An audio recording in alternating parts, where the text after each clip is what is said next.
don't want peace. I want problems always. This country is in serious trouble, ladies and gentlemen. We are in serious trouble. We need to rescue this country, ladies and gentlemen. The presidency has been so depraved, so muddied, so dirtied, that I tell you in all sincerity as a Ghanaian, that I feel terribly sad today as a Ghanaian. We need to rescue this country. Wallahi, inshallah. Please don't cry.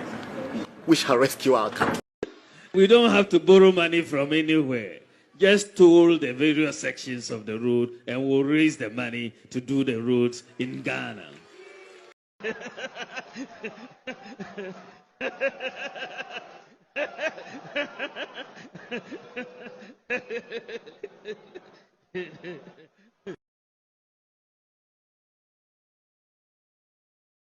Nana Dwe!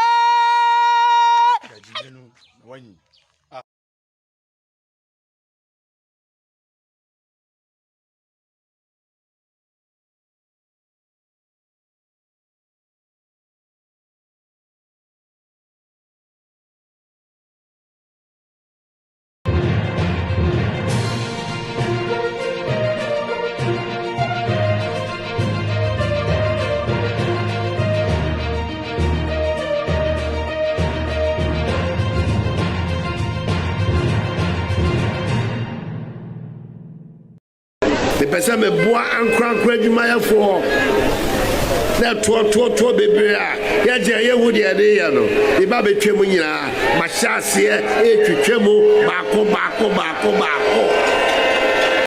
The person me boa ankran adwuma for na to bebre a ya je ye wudi ade ya no e ba betwem nyina ma hyase e twetwem baako. Don't look on my work for no way. Say some way. Don't look on my work. You are copying me. Way. Say some mo no mo chop them the chop poverty pass. Amuna say some them they go bank them things. West too small than things then KFC then things. Amuna mo be done. Oh chemo, you are here. Oh chemo, welcome. Chemo. Now I pay bibi amano say, hey, boss, why are you here? Nipa say don't look on my work no. Or be a gate amau. Make money oh. I cannot be bad and give your family. Don't look on my work for no way. Say some way. Don't look on my work. You are copying me. Way. Say some mo no mo chop them the chop poverty pass. Amuna say some them they go bank them things. West too small than things then KFC then things. Amuna mo be done. Oh chemo, you are here. Oh chemo, welcome. Chemo. Now I pay bibi amano say, hey, boss, why are you here? Nipa say don't look on my work no. Or be a gate amau. Make money oh. I cannot be bad and give your family. The person me boa ankran adwuma for na to bebre a ya je ye wudi ade ya no e ba betwem nyina ma hyase e twetwem baako.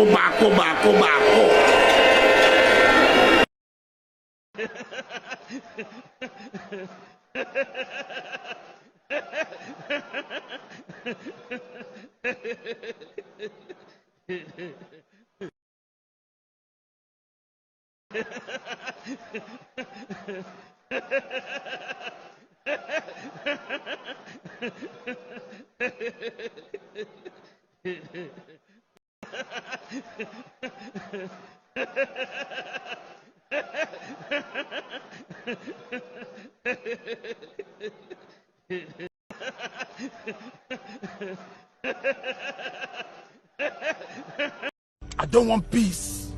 I want problems always.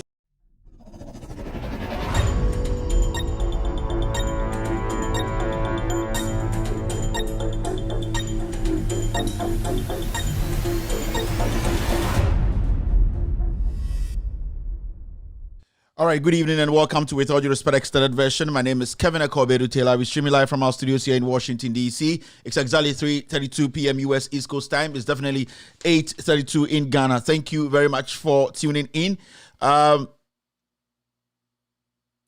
Yes, thank you very much for tuning in. We apologize for starting today's show very, very late, but it's very, very important that the show comes on this evening. On a normal day, we wouldn't have had a show today. I'm actually under the weather a little bit. I'll be blowing my nose a little bit off camera and all that. So just pardon me when that happens. But it's very, very important that tonight, we take care of a business. And the reason why I am here to take care of business or take care of this particular topic is because tomorrow, Agongo Opuni will be in court. They will be facing Judge Jackson Honyenuga today. Some judges have come out with a press statement trying to whitewash Honyenuga from all that we have been hearing over the years. We will be delving into that. That is our main editorial of the day. Our social media segment will be very, very short this evening because we want to actually take care of the Opuni, Agongo, Honyenuga, Attorney General complicated issue. We will be setting the record straight tonight. If you know any of the judges who actually took part in this press conference or signed to allow the other member to come out and make such statement, call them and tell them Kevin Taylor and the Ghost team, we are live this evening. We want to address the issue. We want to set the record straight. People cannot sit in their offices and throw dust into the eyes of people. We will be touching the brains of people. We will be allowing people to make their own judgments at the end of the day. We will not force people to believe what we have found, but we will allow ordinary, rational Ghanaians to also analyze the issues for themselves and know whether we are telling the truth or some judges and magistrates have decided to protect a judge who has decided not to do the right thing. And I'm talking about Justice Jackson Honyenuga, who is the presiding judge on the Opuni Agongo case in the High Court. So this evening, lots of things will be happening. We will be taking care of business. If you are here this evening, I'd like to say thank you very much for tuning in. This show is in 4 segments. The first segment is what we call the social media segment, hello segment. The second is the social media segment. The third is the editorial of the day. The fourth is opening the phone lines for every single individual to also call in and also express their views on the topics we will be treating today. Our social media segment will be very, very, very short because we want to have enough time to talk about the Opuni Agongo case that will be resuming in the court tomorrow. It's a wonderful day. It's been a difficult one for me. Slightly with a little bit of a headache, sneezing a little bit. No COVID. I already have my shots. I'll be having my booster shots tomorrow. But tomorrow too is Thanksgiving in the United States of America, preparations and all of that. So it's a lot. But I told myself and I promised you guys that today I will be here to talk to you about the Agongo Opuni case, and that is what we will be doing tonight. So if you're watching me, I'd like to say thank you very much. Let me say hello to a few people on YouTube and also on Facebook, and then we can start the show. Gideon Colley is watching me live on YouTube on Loud Silence TV. We are also live on Loud Silence TV on Multi TV. Loud Silence TV on Multi TV. We are live on Loud Silence TV on YouTube. Loud Silence TV on YouTube. We are live on Loud Silence TV on Facebook. Loud Silence TV on Facebook. We are also live on With All Due Respect page on Facebook. With All Due Respect page on Facebook. We are cross-posting on so many platforms. This evening we are live on NDC TV, cross-posting this show across the world. 1957 Project is picking this show live right now as I speak to you. We are also live on Ghanaian Citizen TV this evening on Facebook, cross-posting. Benjamin Wayu Mahama is picking this show live this evening on Facebook. We are also streaming on Honorable Joseph Yamin's platform or page on Facebook this evening. Kevin Taylor's official page is streaming this show live right now as I speak, and also Hopex Radio and TV picking us live this evening. This is a very, very important show. You can see I'm a little distracted. I'm trying to get information from the team, and I'm also trying to pass some information on to you. So I'm a little distracted here, but we will overcome this very, very soon.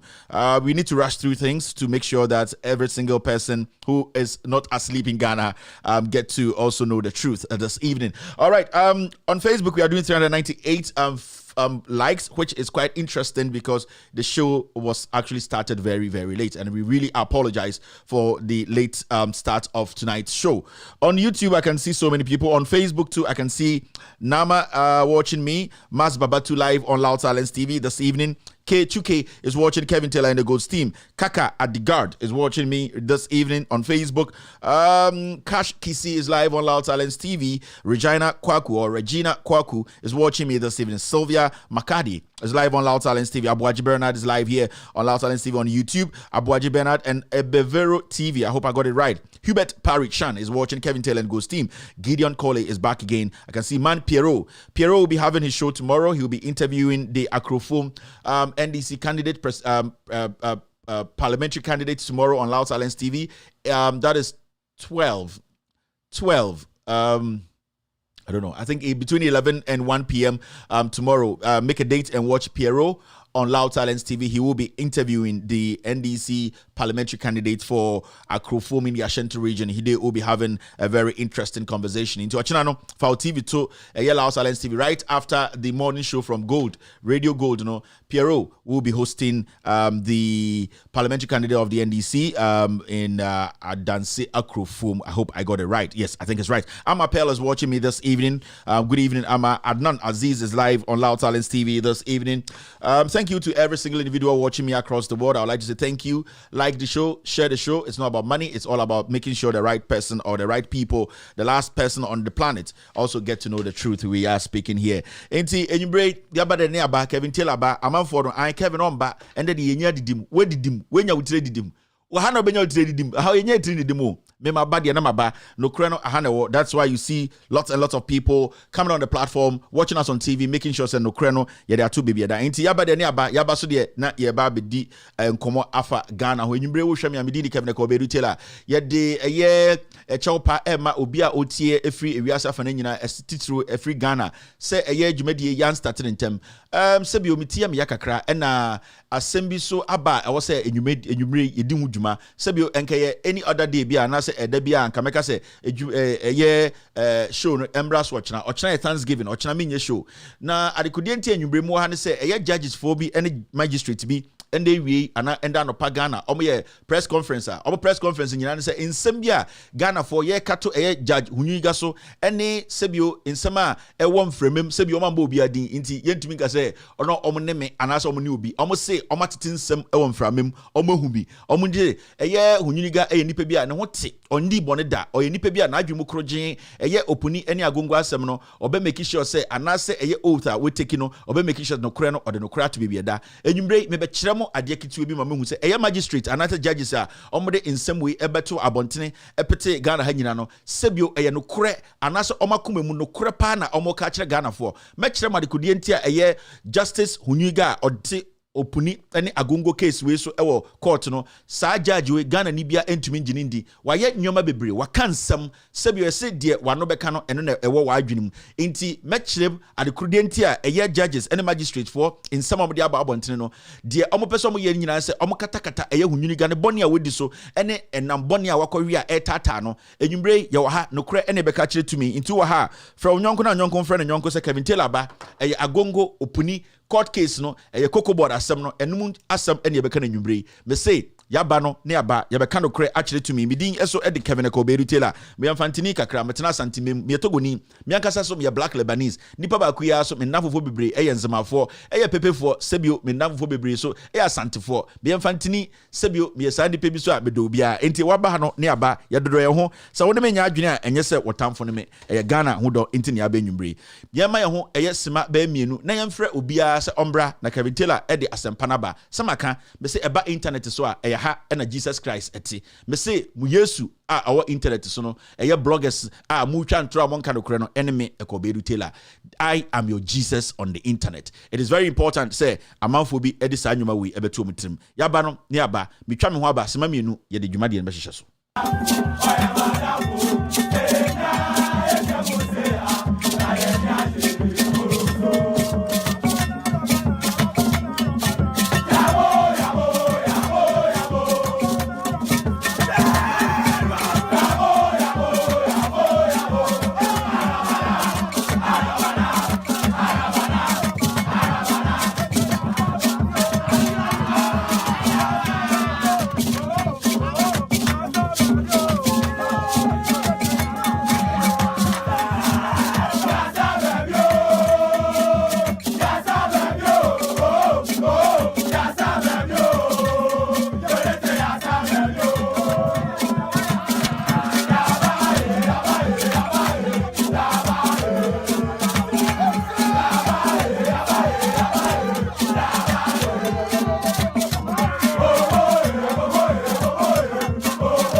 right, thank you very much for staying. Thank you very much to the family on YouTube, on Facebook. Thank you very much for staying.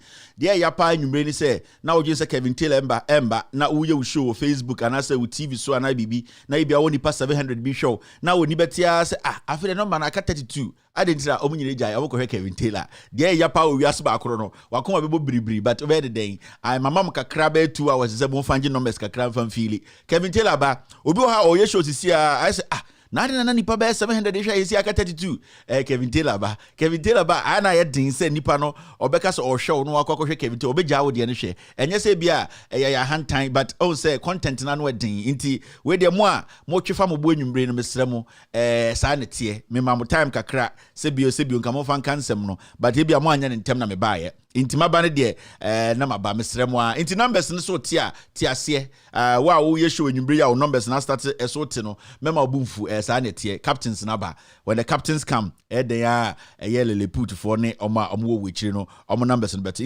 With all due respect, I am pleading with you guys that you are losing numbers right now. They are all moving to Loud Silence TV on Facebook, on Instagram, on everywhere. No, yes, remo mamu bumfu ni na jumane ka jumane hu bia ai. And omwa endra omwa family anka omusho no munya nipa 30 pesho omo no so mesremo nyankopon behwemo nyame behwemo bibia be ye ebeko ya mamo. Inti we dey adesre and dey desre nkofo a mo number say ko form say enya me fault nipa no na omadwene mo bie omoni bie e na mo betie no kra nti we dey mesre mo a why nti we lose numbers a mema ne how ochena say memma ochena mo benya bi bebre ai mo a mo numbers ni nyina record down no ochena say memba ochena Thanksgiving ye ne ebusuan no ye we turkey ai enye akoko kuntwa wo Teki mu teki ai eye kurokukuku pa ai ogina hot say teki mu opela abwaje ono oye wiase na ochena bibia nsi ai nti mepamcho mo am number 8 no mesrem mo mfa me ho adwenbone endidi matem saa nete enti ochena no memba ochena memba nti obia betuma bedi agro ochena ai ochena mesrem why yesrem thank you very much obi buofu odidi matem mesrem ochena memba into the pong na ochena me ba ochena memba nti ochena betuma benya be 300 bi na 250 bi na yese boss hu se wo bodwuma nti we dem mesrem ya ba de ne aba ye de no kre no and into pong show no na betie because no kre no wa se na be ochena no o de kakra beto akotodwom na se bio wakochirichiri ma kire nkofo radio so nti I would like to say good evening to the President of the Republic, certificateless, classmateless, liarless president. Oni bibia we are say. So we are waiting for people to come out to say omune na nado dan kweku fuado na eco school. Yatia your president ayene ti Ghana odi esika oyare na okọ France na okọ papa ne ham na wakọ yare no aba. President ni classmate munsuro enya mwanwa muyemu nhihye. You people are still sitting there thinking it's a joke. It is not a joke. The president is an imposter. Enche, I'll prove to you why Ekufuado is not a lawyer or an imposter or you biba jeki azan or ye obiti VAR now or the ashego but ye be to VAR betchino this year 2021 ye the VAR no ebechi nana dankwa Ekufuado. Thank you very much. Now, let's go straight and take care of social media segment. I said hello to a few people. And the time no day for Abiba. No kreno.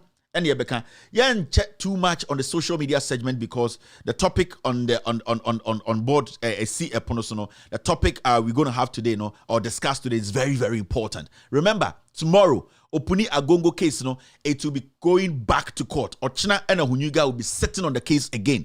You all know Honyenuga is the same chief who was on TV worldwide telling the world to say he and his crew they should give him 4 more. If you have forgotten who Honyenuga is, let me show you the judge we will be talking about tonight. We wish to congratulate you for the excellent manner you are governing this dear country of ours, Ghana, and the significant gains made in the economy in your first term. It is true that you have won high admiration not only in Africa but also in advanced democracies. Your flagship programs like the Free Senior High School, Planting for Food and Jobs, which has increased food production and has even led to exports. One district, one factory, among others, has increased food production and has improved upon the standard of living of many Ghanaians. Indeed, for special mention is the free SHS, which has broken boundaries and has greatly bridged the gap between the rich and the poor. This program has also broken the record which was held by the first president of the Republic of Ghana, Dr. Kwame Nkrumah, who gave free education to our brothers and sisters in the northern part of Ghana. Your free SHS program is unprecedented in the history of Ghana. In the first term, as it covers the whole country, we in this district have equally benefited. And we say, Ayuko to your excellency, and may God and our ancestors shower their blessings on you, give you longer life and deeper thoughts to move this nation forward. It is our hope that with your vision and the gains made in your first term, Ghanaians may consider giving you another 4 years forward. It is our hope that with your vision and the gains made in your first term, Ghanaians may consider giving you another 4 years. That with your vision and the gains made in your first term, Ghanaians may consider giving you another 4 years. I hope that with your vision and the gains made in your first term, Ghanaians may consider giving you another 4 years. I hope that with your vision and the gains made in your first term, Ghanaians may consider giving you another 4 years. Remember, I've seen some people a little bit confused. Say, Ohini Beni, when you or your Ohini and also a judge or a Supreme Court judge. Don't get it wrong. Nidi Ede Justice Honyenuga, Justice Jackson Honyenuga. He is the man na oti opuni any agongo koko board assembly sono or your hene enosaye judge or a Supreme Court judge or your community judge. So people saying so Ghana, some of the chiefs, this is not just a chief, he is a sitting Supreme Court judge or no eneti eye agongo any opuni case niso. Enti mo amunya just ni ye na mu hu nipa me bone or ne fe Justice Honyenuga judge no Supreme Court na osaye o hene no or na we onya foot soldier. When your MPP communicator or your Ohene and Osai Supreme Court judge on any opuni case in this no. Let's listen to him again and then we will start the social media segment near Saba case in this so. If people are getting it wrong, said, oh, Ohene Beni or your Ohene Mum, but he is also a Supreme Court judge and on a presiding and also on a opuni any agongo case in this so. So he's just not a mere chief. He is a Supreme Court judge. A Supreme Court judge. Muntien ye na yen starte agrono. We wish to congratulate you for the excellent manner you are governing this dear country of ours, Ghana, and the significant gains made in the economy in your first term. It is true that you have won high admiration not only in Africa, but also in advanced democracies. Your flagship programs like the Free Senior High School, Planting for Food and Jobs, which has increased food production and has even led to exports. One district, one factory, among others, has increased food production and has improved upon the standard of living of many Ghanaians. Indeed, for special mention is the free SHS, which has broken boundaries and has greatly bridged the gap between the rich and the poor. This program has also broken the record which was held by the first president of the Republic of Ghana, Dr. Kwame Nkrumah, who gave free education to our brothers and sisters in the northern part of Ghana. Your free SHS program is unprecedented in the history of Ghana. In the first term, as it covers the whole country, we in this district have equally benefited. And we say, Ayuko to your excellency, and may God and our ancestors shower their blessings on you, give you longer life and deeper thoughts to move this nation forward. It is our hope that with your vision and the gains made in your first term, Ghanaians may consider giving you another 4 years forward. It is our hope that with your vision and the gains made in your first term, Ghanaians may consider giving you another 4 years. That with your vision and the gains made in your first term, Ghanaians may consider giving you another 4 years. It is our hope that with your vision and the gains made in your first term, Ghanaians may consider giving you another 4 years. All right, so Justice Honyenuga, Supreme Court judge na oti opunu case in this no, any agongo case in this no, that is him. Remember, or making statement we know less than 72 hours and another down quick for a moving a call a year Supreme Court. Don't forget this. okoye sa statement we no deba oyo hene ya friend so mekasa no o make this particular statement we na and another dan kweku for after 2 days. Yes, less than 72 hours, and the president said you deserve to be in the Supreme Court and no moving on and the Supreme Court. And he is a Supreme Court judge, but he's overseeing some responsibilities be appeals court into a honor wa odi opuni asemono. Into don't get it wrong. This guy is the guy as we speak or no entity opuni case in this. Remember, this is the same guy opuni lawyers Electoral yes Supreme Court to say his conduct. Probably not. It is actually showing say he's being biased. He has already called the case. And the Metro Kuntia, this man can still not sit on this case. So it's not case with China, then our judiciary is a shithole in disguise. It's very, very important. So all right, let's do the social media segment quickly. And the social media it's not going to be long, it's going to be very, very short because I was saying opuni asemuemu agongo asemuemu ebesinde na me address a press conference a magistrates ne call judges for be a year and me person me address na me Ghana for who the kind of judges and magistrates we have in Ghana. Are they people who are honest? Are they using the ethics? Are they following what they actually swore? Say omobeye. These are things we need to look at because these are judges. We expect them to, when they see wrong, they should act upon it. But till date, they have seen a lot of wrongs and they have decided not to act on it. But today they have come out to defend a judge. We all know the records are there that he has taken a very strong stand against people standing in front of him, waiting for justice to be served. Now, our first story is this. Now, I think that so many people have seen this story. It's quite interesting. I saw my guys sent to our platform and all that. Electoral Commission, Ghana card will be the only proof of citizenship in next voter registration. And sometimes when you see things like these, it worries you. It worries you because these are some of the things a recipe for disaster, recipe for confusion, recipe for war. Fine, this easier cannot. At the end of the day, Parliament will have to make sure they pass it to make it or turn it into law. And sana yet to me editorial. But the question is, why do you think the EC will even think about to say we need only the Ghana card and no kwana EC but to me asomaka say you are a citizen of Ghana and that you can vote? Why would any country even think about that? Why should anyone even think about that? Because the Ghana card na you can wasem no, you the passport. And ye de koye Ghana card no. Ghana card ne ye kano ebi mu de omo voters ID card ne koye and ye Ghana card ne momo. Ghana card ne ye kano ebi mu kra de omo driver's license ne koye and ye Ghana card e de ma omo. So how come say Ghana card na ye de a legitimate document, it's a passport.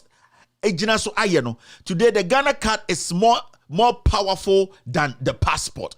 It's like Ekufuado ko Adisco no atiaba Kimbu. It's like going to senior high school and coming back to junior high school because it does not make any sense unless there is a political agenda behind this. And people started sending the signal to us to say Nana Addo Dankwa Akufo-Addo is not prepared to leave power. He would kill, he would destroy to make sure he holds on to power. And this is a clear opportunity or person or Oyuzi at this stay in power. United States of America, you had just the driver's license and the twaba. When you go to the Republic of Ghana, there is the driver's license, there is the voter ID, there is the passport, there is what we call national health insurance card. Then now we have then we have the ECOWAS passport, crampo at some corner. Then now we have the Ghana card. The Ghana card, as we speak, they told us is the ECOWAS card. Now at this point, we have about 7 cards that shows to say you were a Ghanaian. Remember, before election 2020, Jane Mensa came out to say they are putting together voters ID card. We have to use it for over 10, 15, 20 years. That will be the ID card we all will rally around and use in electing a president. Sorry, and we have the birth certificate. Thank you very much, Clement. We also have the birth certificate. The Supreme Court says that we should not recognize. Supreme Court under Enini Yabua, Chief Justice Enini Yabua. This Supreme Court said they don't recognize the birth certificate. So it means that every single person sitting there at the Supreme Court, we can't even recognize them as Ghanaians because what proves to say they are Ghanaians? But they form their own words. We have the Senate card. They form their own words and then they form their own judgment. They form their own laws and they throw it to the people. One day you will throw it, it will come back to you. Because when he asked the Chief Justice, prove to me that you are a Ghanaian today. If the Chief Justice does not have the Ghana card and does not have the passport, the Chief Justice will have to rely on the birth certificate. He, the same Chief Justice, told us, the birth certificate is a paper, keke. We don't need it to show that somebody is a Ghanaian. So as we speak, the Chief Justice himself sitting there in Inyabwa, he is not Ghanaian. He cannot prove beyond reasonable doubt. Any court, the Chief Justice will be declared an alien in Ghana. Because what will he show? What was the document proving say he's a Chief Justice? But let's leave that there. Let's stick to this issue of EC telling us they are now going to recognize the Ghana card. This is a clear move. Kufuor wants to manipulate the elections. He wants to sideline some kind of people in Ghana, a group, a tribe, and I'll say it. He wants to sideline the Voltarians. He wants to silence some people who did not vote for his party. Some people who saw his tyranny and decided to stay away from his kind of governance by not voting for him. So it is a deliberate attempt by this government to silence some people. And when I say silence some people, and I specifically point to some people in the Volta region, I am not wrong. Because as we speak today, the people of Sal, still, they have not been recognized as Ghanaians. Their rights were taken from them. They did not have that franchise. They did not have that right to vote, to elect people to lead them. So the people of Sal, as we speak, nobody cares about them because the Attorney General, he went to Supreme Court to tell them that those people are animals, and that they don't need to vote to elect a leader. But at the end of the day, they are in Parliament today, e-levy. They expect the people of Sal. So today, they have to go on Momo, send money, and the government will take 1.7 from them. This same government made up of clowns, ignorant souls, liars, they expect the people of Sal to also pay their taxes so that they will be fed like chicken, so that the president's hernia will be sorted out in France, so that the vice president can go to UK and take his echo out, so that mad people in this government can be taken care of like chicken. So the people of Sal, they will end up feeding these people. Now, Jane Mensah is the same person who told us to say, before election 2020, they have put things in place. Nobody can contest it. In fact, about $90-something million was used to build new ID cards, voter ID cards, to show, say any Ghanaian, okuta sa card, you are a valid voter and also you are recognized as a Ghanaian. So how come suddenly this same EC turns around and tell us, now we are going to only recognize Ghana card. Somebody is crazy. Somebody is mad. Somebody needs to face the law. Because this same witch came out and said they are putting things together. And so what happened? What is going to happen to the new voter idea this witch called Jane Mensah made us spend money on? Under the previous vendor, STL, we were buying one verification device for $917 a piece. So this is what the competition and the open process has produced. It has ensured prudence in the use of the public purse. We are aware that many people, there are lots of lies going on about the cost of the procurement. You hear some people saying the commission is spending $150 million to procure kits. Other times they say we are spending $300 million to procure kits. I did the calculations when I was coming, and at the right time the documents will be produced. For the kits that we are buying today, we are spending, for all the kits, both verification and registration kits, we are spending $54 million for the kits. For the data center, we are spending $6 million. And for the software, we are spending $4 million. So for the whole system, the commission is spending some $64 million.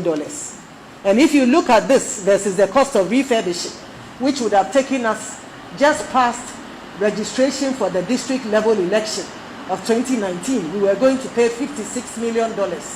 Here we are building a robust system that will last the commission some 10 years and beyond.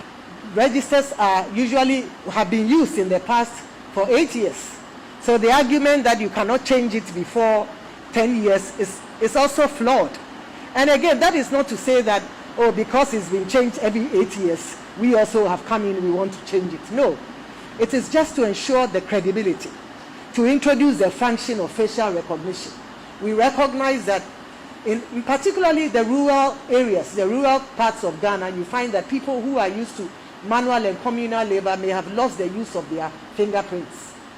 And you know, the whole essence, we should lay aside the biometric if we cannot implement it to the letter. And therefore, the whole essence is to introduce the facial feature, so that if you go and your fingerprints, you know, cannot be verified, or you have lost the use of your fingerprints, at least you can be verified using your facial features.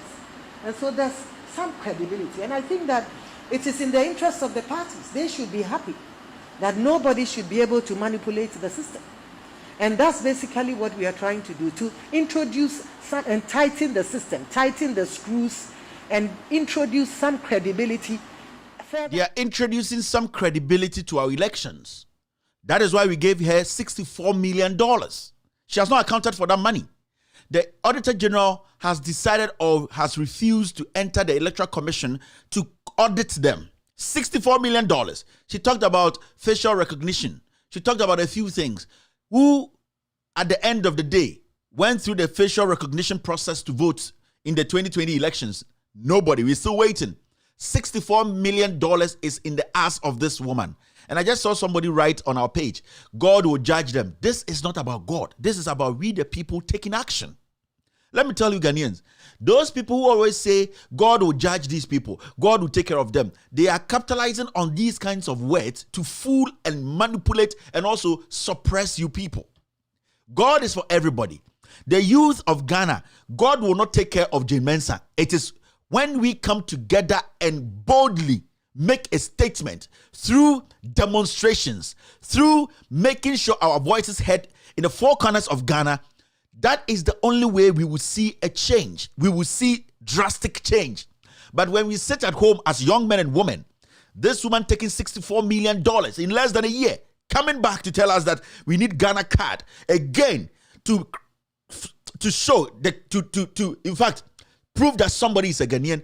It's not about God. It's about somebody deliberately looking in your face and hitting your stomach. You need to act. You need to show that we cannot be taken for granted for any long. You get it? They've taken us for granted for too long, and we are allowing them to do that because they know we will foolishly sit home and say, Nyame ebetiomoka. God does not have time for foolish people. God does not have time for these kind of things. That's why He's giving us brains. He's giving us those wisdom. Now, and make sure we act. Nyame betua Jane Mensah eye ne nyame ene onon intimasem, but on earth here we the people can make sure say yama wejuma na wo ye no buhu nkonta na wo bu no utwa yentrondra. So we need to take action, and there are so many ways to kill a cat. Until we should not sit there and say nyame betua omoka, nyame betua Kufuor ka. The moment Kufuor bete saro bo so we jimi, because ono fiti in kwara brem wate sa asem na we try and no be president. Jane Mensah na onam ho no, she is not there to help build the democracy of this nation. She is there to destroy it. So Obia when I just said they will destroy the democracy of Ghana. Now we have to first stop them. We have to make sure we stop them before they destroy the democracy. And how do we do it? There are so many ways to kill a cat. It is very, very important to say we stop this kind of language.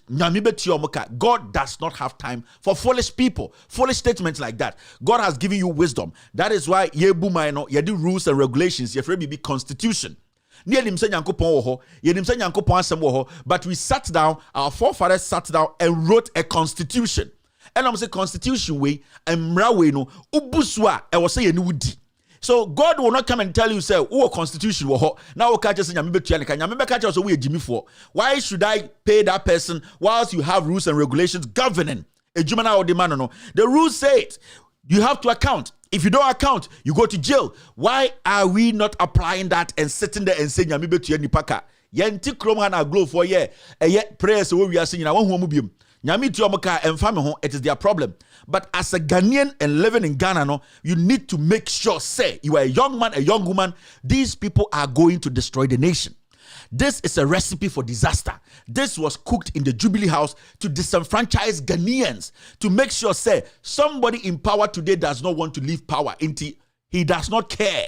He will blow all the money. He will make sure, say, he will use ways and means to win the election. How come today we have a passport and that Ghana card is more powerful than the passport? How come that today we have birth certificate and that Ghana card is stronger than birth certificate? How come that we have what we call driver's license and that Ghana card is powerful than the driver's license? In the United States of America, we vote with our driver's license.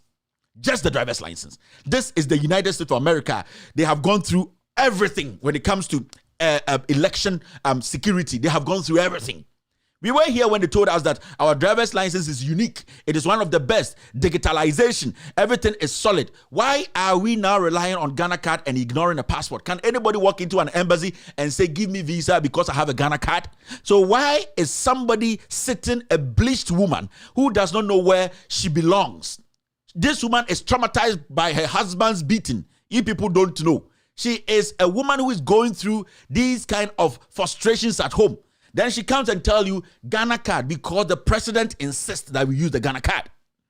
We cannot rely on the court again because we were here when the court told us that you and I, the birth certificate that makes us legitimate Ghanaians, they don't recognize it. While the Chief Justice and those people sitting there saying they are judges, they cannot give you any other document to prove they are Ghanaians.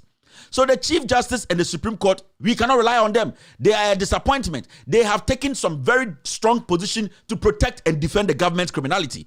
We cannot rely on the police because the police today, they are being selective. Dampare is a TikTok IGP. He sees real stuff. He's preventing people from going out to demonstrate. He is against freedom of speech and freedom of expression. That person cannot give you that freedom.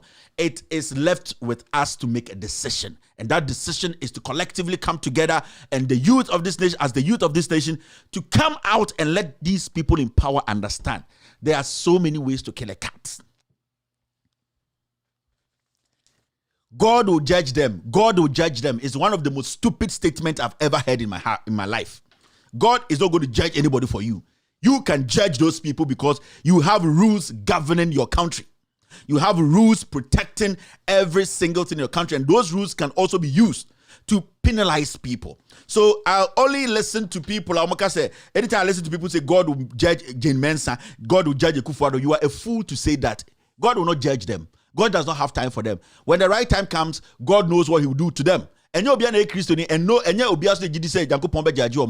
there's one thing we all believe in. We believe that the Constitution can, in fact, punish anybody who goes against the law. So we, on earth right now, our God is the Constitution as Ghanaians. I'm telling you. Because if you want to believe in God who believes in discipline, who believes in principle, who believes that whatever you are doing, do the right thing, then it is the Constitution that represents God in our country. And that Constitution makes sure, say, you are principled, you follow the rules, you do the right thing. If you don't do, that same Constitution will rebuke you the same way God does. Until God has given us the way, he has shown us the way. Use your Constitution, that is your word, that is your gospel truth, that is your God. God does not have time for all this timidity. She has done it. She did it before 9 people have died. She's still living. She has soldiers protecting her. Her life is not better than anybody. There are so many ways to kill a cat. God does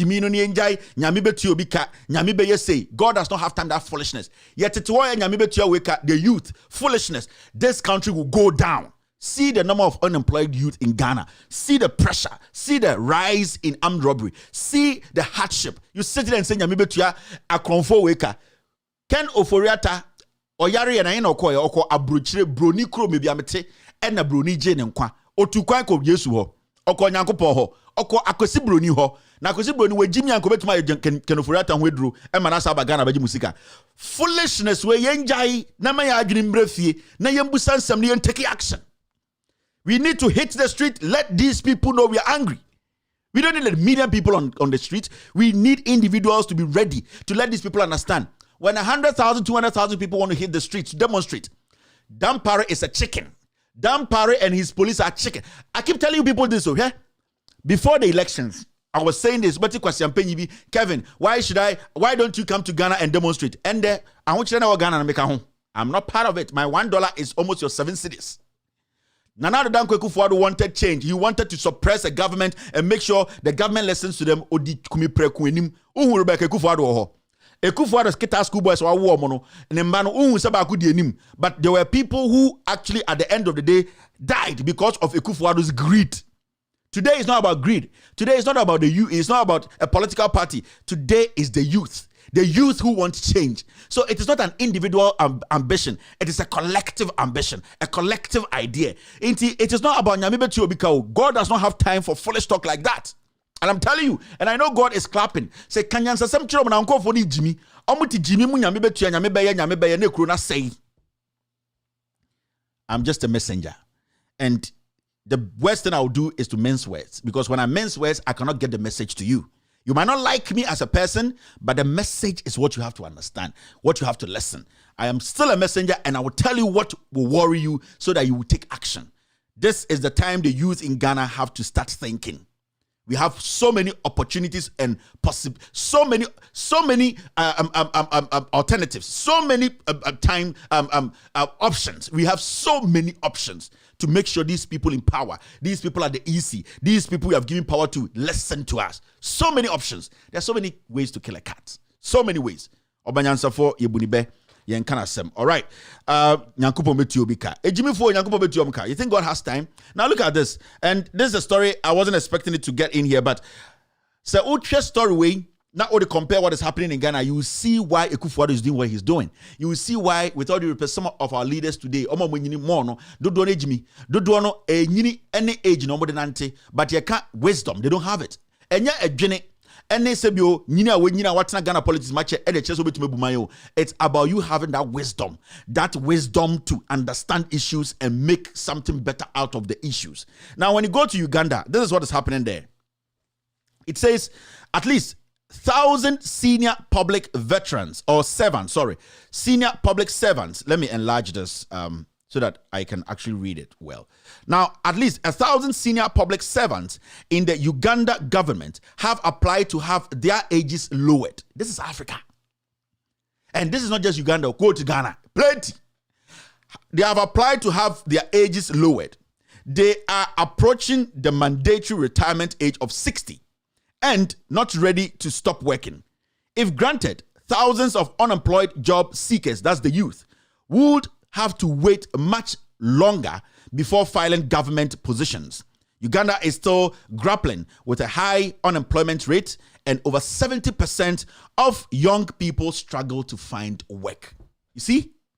And this Museveni is Akufo-Addo's classmate. This guy with the 88, Akufo-Addo classmate. So this group of people, no, they are not there to help you. The character ni biya ni Akufo-Addo. Oku nipa win election. Say Akufo-Addo went to help him inauguration. The reason why this particular thing is here, and I say, maybe some can be bichirable Ghana for. The amount Uganda no, Ghana, but it is unofficial.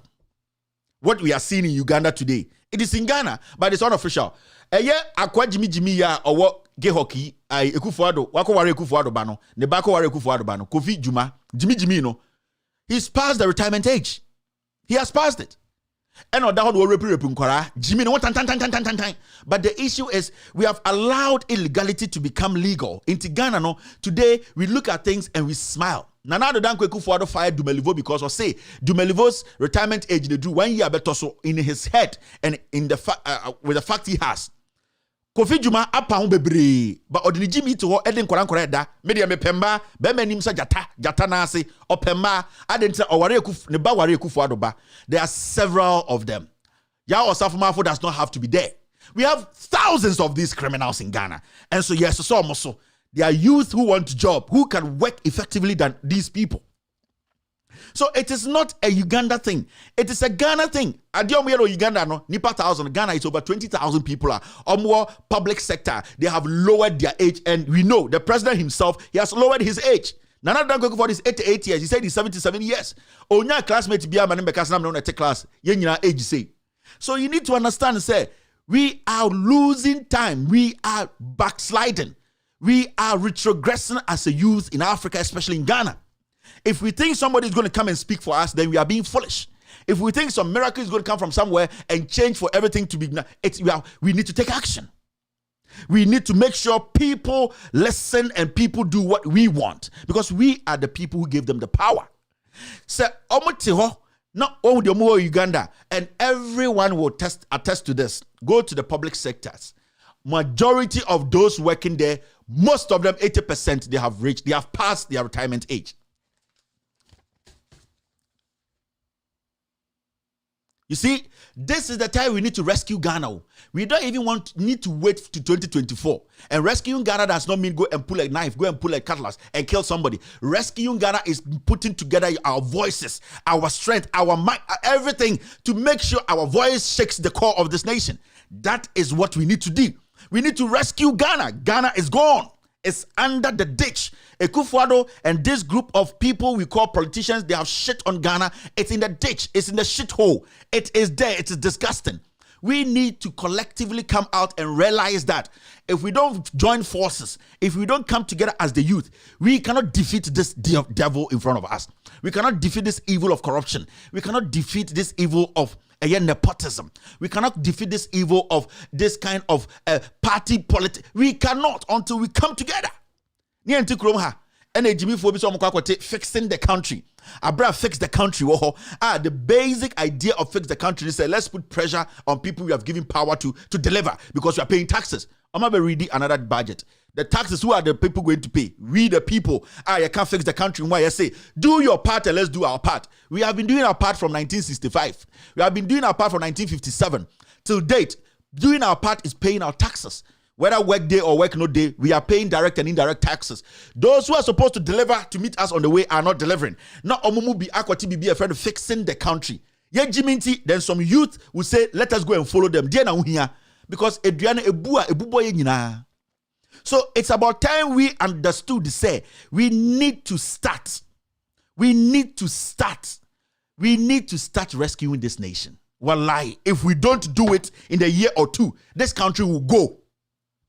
Somebody saying, Kevin, there, what he's doing is inciting. I'm inciting who? Am I inciting Ghanaians against the Ghanaians themselves? I've never told any Ghanaian to go fight anybody. I've not told anyone to go kill anyone. I'm telling Ghanaians to be they should be aware of their conditions and take action. Take action by collectively coming together with a strong voice to shake the core of this government. That is what I'm doing. You can take this country and put it on the right track without killing a soul. When you go to Mali, whatever, the coup that happened, that did a soul die, nobody died. Because they were ready. The people were ready. Our soldiers have become what we call lame ducks in Ghana. Today, they are using soldiers like chicken girls. They are using soldiers like maids. You see an Attorney General, a soldier is wearing soldier uniform, following him with a bag.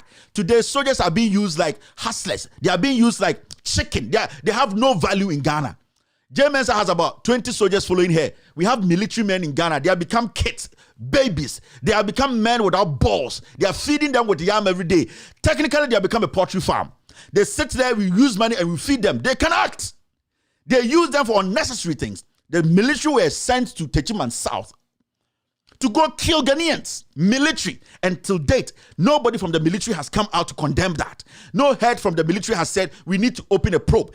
A commission should be set to put together. They are all sitting there because they are part of this criminality. Ghanaians don't trust the military again because why? The military has shown that they have become lame ducks. They have become puppets to this government. So young people in Ghana do not even trust the military. Because the military, they have allowed these politicians, this government, to infiltrate the military with killers, tyrants. And the military, they know. All legitimate soldiers in Ghana know the criminals in there, but they are quiet. That shows how cowards they are. So we the people, no matter what, we are even more than the soldiers. If they are not going to act, they are not going to show way. We the people have to understand that it's not about killing a Ghanaian to say, I have saved Ghana. Killing a Ghanaian to say you have saved Ghana, you are a fool. Beating a Ghanaian to say, I am saving Ghana, you are a fool. Fighting a brother or a sister to say, I am using that to face Ghana or fix Ghana, you are a fool. Come together with a collective voice. Pressure. 100,000, 200,000 people on the street. They will understand the anger. They will understand the pain. They will understand the hunger that Ghanaian youth are going through. This is not about NDC or MPP. It's about a collective good of a people. God will not punish anybody. We have to punish people. Wallahi, say it's not kromani Jimmy say you be Jimmy for nkwa. And Oma first say Jimmy. Yeah, Jimmy for. And it's no bit to me say, why should we tell Ghanaians, taxpayers, Akufo-Addo triple coin, Sika Yesen, a young man who has stolen money to build hotel, boldly come on TV and say, we are not going to tell the people. You know that? The people's money. You are bold enough because we are timid, because we are foolish, because ye Jimmy, ye de ejuma yebe tuma yada manyankopon. That is why we are here today. Ubetuma kata asemwe Uzbekistan. Ubetuma ko jina Russia kasa asemwe. Ubetuma ko jina ombo kuwa to actually because it's our money. Tell us. I'm not telling you where the president stopped, the security about the president. I don't care about that. I want to know how much he spent on the flight. That's all, because we are paying the money. His security is a different thing. You can keep that to yourself. Whether you have a 10-minute stop or 2-hour stop, I don't care. But I want to know, how much did you spend in the process? That's all. Now when Jimmy to say, Brian Jump Abidjan say, yes, we will not obey a dean, soldier for a dean, police for a dean. Those people who said they were vocal, obey a dean, yeah, Jimmy Dodo. We are too foolish. We don't want to act on anything. We are shifting responsibilities, pushing responsibilities, making people think nobody can solve our problem for us. Young men in Ghana, young women, nobody can solve your problems. We are the only people who can solve our problems. Yeah, Jimmy Dodo, we are too timid. Ghana youth, you are very foolish and timid. Majority of you people, because you don't know what's at stake for you people. You don't know the damage these people are doing to you. You are too timid. Jimmy Dodo. Jimmy Dodo, yeah, the Bible, and yeah, the nyoma bi hunu bi ko school na konya degree. Na ko school konya degree na menye juma wi anya kwase juma na waye no. So why don't you expect those people demand say those people there no, there is Commander Sugar Factory sitting there. Yenya president ibo jantra o wiase. What some kofogu play mu Jimmy no ho. Commander Sugar Factory for 5 years. So we have youth in Commander supporting the Kufuor. We kwasia. Unim nyansa. And then you come and scream on social media that you need a job. You need your mother. These are the things you speak about, you get on the street about. You need to make sure you fight for your future. I am not going to come fight for your future for you. You need to fight for your future. You are in the system. But I will only tell you what is right for you to understand. There's no Jesus coming from anywhere to come and give you a job. There is no God anywhere to create a job for you. You can spend 1,000 hours in church. God does not have time for foolish men. Go out there and seek the job. The jobs are not there. They are telling you that everything is fine. They are taking taxes. They are always impounding things on you. And you still sitting there timidly, foolishly, sitting and say God will do. God does not have time for foolish men and women. The youth, you are too timid. We will come back to this topic very soon. Now see this. Bagbin is suffering from an inferiority complex. He can only tell a northerner. Some catch them. At this point, they don't respect your Speaker of Parliament. Why? He's a northerner. And somebody can say, oh, Kevin, yeah, everything is say. Mike Okwe, Ebedi Speaker, did you hear anybody make any statement like that against him? Both sides, they respected him. Even though what Mike Okwe did to us as a speaker has never been done to us. The worst things are, here coming through, it is Mike Okwe who passed every nonsense. He was just there, sitting there, or to what's a kuri, and everything, let it go. Ejapa, let it go. He made everything pass, but nobody spoke against him. Nobody said, Michael Quay, he is suffering from inferiority complex, because these people think this guy is still below them. Only I come for, you deep paper for them. You get what I mean? So he's making this statement not because or because Ohunu wants say or nipa chain tenina or Speaker of Parliament, you know. And I was saying yesterday, perception, if you don't manage it, and na bedru hano. Now a party general secretary can kwasi asemse don na Ghana. Me, if I'm the speaker and kakwe Monday nkujina speak or china nkujina Parliament. Tell me why you are saying I'm suffering from inferiority complex. I'm the speaker here. We are all listening to you. Tell me. But speaker will sit there, then perception will be there. Na oma kan kwasi asem wo radio so ni TV so abedi na afa a take roots. If I were Alban Bagbin, or I will call this guy tomorrow. Come to Parliament, sit here in the middle. Tell everybody why I'm suffering from inferiority complex. Do you know the insult? Do you know the tribal lines in this statement? Or you're turning and they will gather and insult you. Chairman Sabosu does not respect you. And he is making the party and those foolish people in the MPP, maybe I'm part of, believe in that. So we are not going to say anything. We are going to sit down and they will always use Northerners. They will use Voltarians. Meyakani, yene yeshen konfoso Ghana. Yehu awonafo, yehu epepefo, yehu omo kaya won say akanfo so yankwasiafo. How can a party general secretary or a party fool like this say the Speaker of Parliament is suffering from inferiority complex? We are all in Ghana. until you are tribalistic, until you see some people better than some people. Because Anka, Speaker of Parliament, a American, and that's why a Malian, and that's why a Chad in our case, I will understand. He is not from Ghana. He might have different perception about things. He might have different kind of stature as a human being. So, ebia baby ofino or a tintin or a tetia do ebia or no try. But we are all Ghanaians. So when you pick that statement, you pick that word, then you know where you are heading to. It is like being in America and saying somebody is racist, because racism is between white and blacks. When you say somebody is inferior, he's suffering from inferiority complex in Ghana, then it means it's either his tribe or the way he looks. And who is Alban Bagbin? He is a Northerner, and they know what to do every time. When we are Jimmy for, you see, sometimes we come here with some ideas there. We don't want to speak against anybody. But if you have Ghana at heart like people like us, you cannot keep some of the words. You can never keep some of the words. This guy like this. If I were Bagbin, I would summon this guy in parliament. It's an insult to Bagbin, his wife, his family, his tribe. He's a Northerner. They will insult you, and I'm very sure when they meet, he does not do anything on Tafoni position. They say it because Bagbin, you are a tenny. People don't like me using words like this, but that is the only way that can break that chain. Because Yama tribalism not say BBI or Ghana. And such a statement in Ghana that the speaker is suffering from inferiority complex. He is telling you, and this is why some of them, like the Ashanti Regional Minister, Otumika Sansembuino. I come by your year, sir, you better platform so. I come by me come what it's in for money rollings in the share memoir since 1981 to 2001. And tough for no more Ghana, and dear Panama, we are messing for. And tough for Sikaya free rolling stamp. When it Muslim for your sign. And you be a sinful idea, name you. Liman, any a Mahama.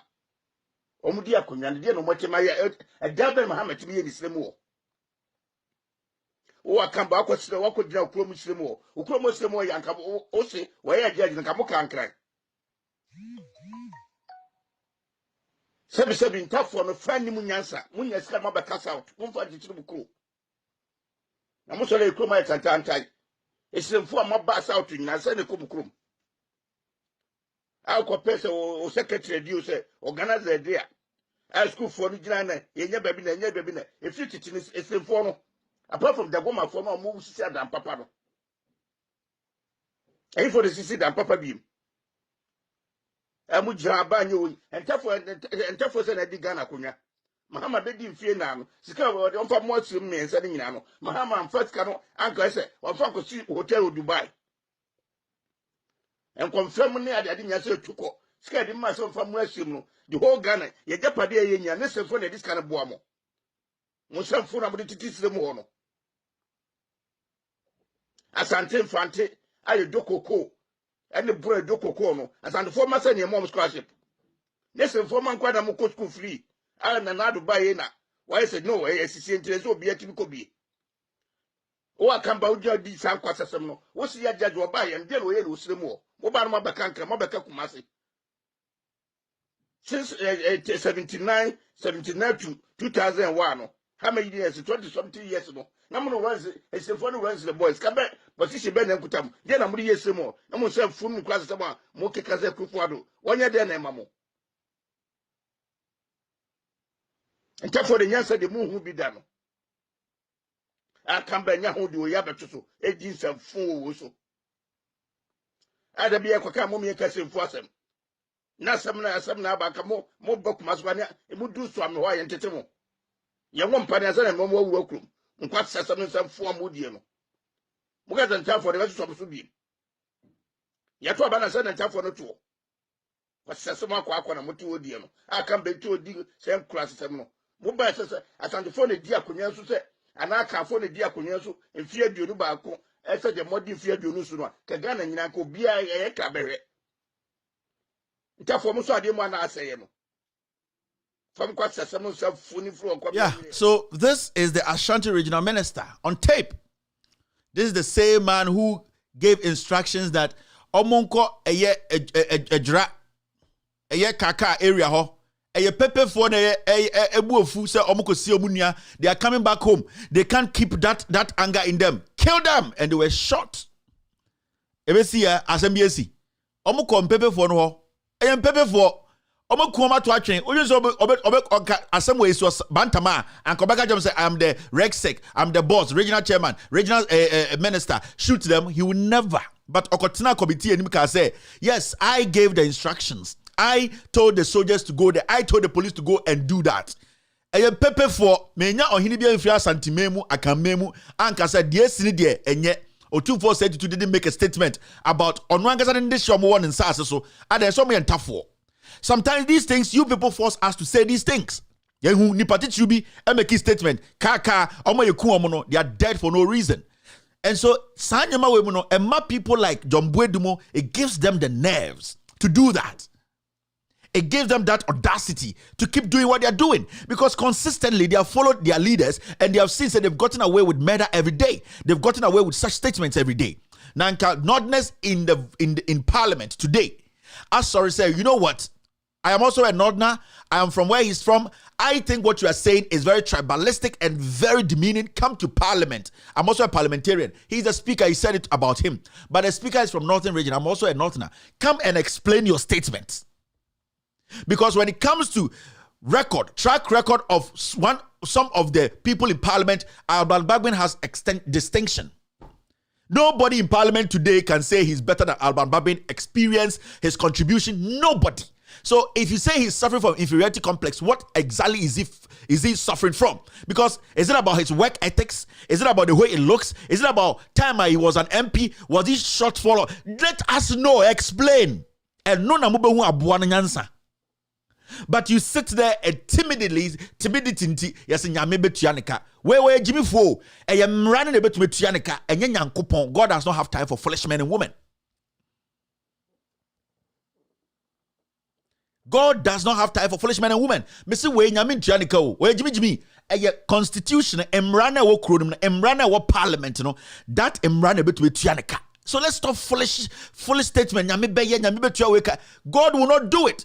Omo mu wo adwira no omo maamenum ende anadwo bi omo da no musu in their heart, their heads. The pain will lie. They can't sleep. They've lost their kids for life. They didn't do anything. Yes, no be kwa kuto edro ne ba ya body to ekuno. It didn't go anywhere. Ade ya omo tough for, but it hurts me. And ade bi ameka che me na no tough for say, mo aso mo ka ho bi. Ye ku nkwara no matena mo de cement ne emo no maba ba omi akofa chief ma madi na chinti asemo fa na asem nko. Ogin say si obantama, esi o menhie ni mo de board she bi to a anka sansem fu en kebesi. It is selective. They know what they are doing. Sometimes you can't say we are not being, you say, yeah, you are being tribal. We are not being. The signals are there. Let's move forward. Now see this, and we have all seen this today. Damn it! I think I need to. I'm supposed to do this. Because I wanted to show you something. A bit provy all that we are talking about, and a very, very important video on the ground. Mr. S, let me send something to you guys.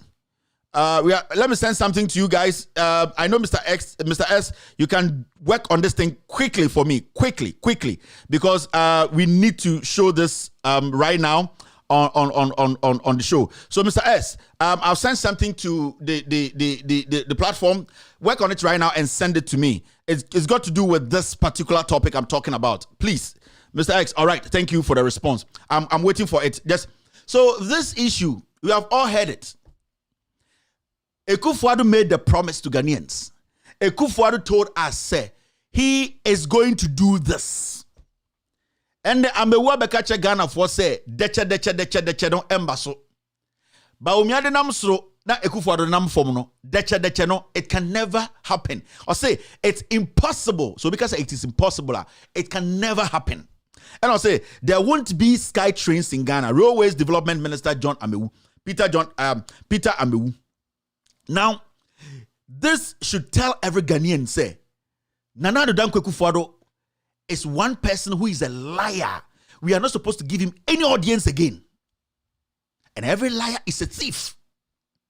The president has continuously shown disrespect to us by lying, and then he has this cartel of media people who would defend the president's lies. His madness, I would say it, because I gave you power, we are feeding you, we are taking care of you, every single thing. You are not showing us respect. You are always lying. You are always making people think you have something better for them.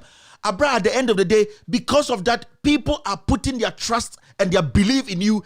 People are spending, or as a nation, we are spending billions on you. We were in this country when you told us, Akufo-Addo, open your mouth. This wasn't a low person in the MPP. This came from Nana Addo Dankwa Akufo-Addo himself, that he is going to build sky trains. We saw some foolish people in Ghana sit on radio, say lots and lots of things. Way, and this video is one of those videos I used to play. And there, Sabedru, sky train biamba. Train at nothing so. Seriously. Yeah, but it trade nothing so. Table fence so deshe. Among Europe, UK, Holland, I don't mean trade fence from near the Enchakra. Is that another defense was no? But me also about fence when I say. The Equan. Eurostar. Eurostar, yes. Yeah. From London to France. Me no can see I can't know my. Only said another Kwaku at Aroma. Yeah, birdy train at nothing so. Seriously. Yeah, but it trade nothing so. Table fence so deshe. Among Europe, UK, Holland, I don't mean trade fence from near the Enchakra. Is that another defense was no? But me also about fence when I say. Only said another Kwaku at Aroma. Yeah, birdy train at nothing so. Seriously. Yeah, but it trade nothing so. Table fence so deshe. Among Europe, UK, Holland, I don't mean trade fence from near the Enchakra. Is that another defense was no? But me also about fence when I say. The Equan. Eurostar. Eurostar, yes. Yeah. From London to France. Me no can see I can't know my. Now, what's now when I would say, Nipa mi no mudi nkomo Chairman untumi o. I would rather Yankopon. Chairman untumi a ontumi chiro ne din no. Oni akwa we o hye chanchan na ehye no. Obi twem na so onom George na se kakra bi fo no a obehye. We sit na ehye no. Obi num George na oye show George se na eye ejale kakra bi petigu no ho a obehye sika obehye te se abo bi. Na akwa we abetina Chairman untumi radio so ka kire Ghana for say. Ye be yes sky train deche na on Chairman untumi a na adwena left. Some catch MPP for me say Musa too much Chairman untumi biem so medi munim jimi we a NDC for beje party de from nsem if Ashanti region. They win the elections from the Ashanti region. Mo dia montina ho na mundi matem. Montina Santimemu, montina Kumasi na monkasa Kevin Taylor de on pen MPP atem be say mo dia mo san ko back nko too much Chairman untumi mo nko gold sika fina wenya no. Na mo san ko too much jimi we. NDC for be wura Ashanti region on be seat in 90%. Mumusa must say no Rebecca party no. But let's stick to the issue. Now, Skytrain, go forward their campaign for 5 solid years. Unim. On Metna TV so.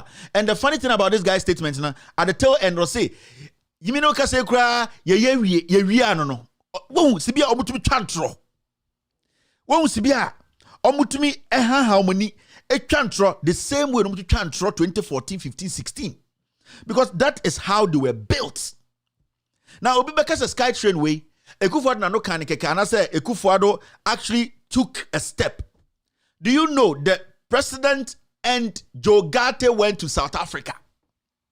And then they met the South African transport minister. And then they signed contracts. Let me talk about this again. On the ground, Mr. S, I'm still waiting. Okay, thank you. The video is going to come in. Nana Addo Dankwa Akufo-Addo and Joe Garte, who was the railways minister, went to South Africa. They sat on the table with the South African roads minister and the South African government. They signed a contract. Now, the question is, did they actually know what they were doing? If even, let's say, there was, who signs a contract before they go do feasibility studies? Nobody does that. You do your feasibilities. After that, when you are very sure of a project that it can take off, in a particular environment that you believe that you've done all your checks, then you can go and sit and write and sign and say, now I believe that we can take a decision on this.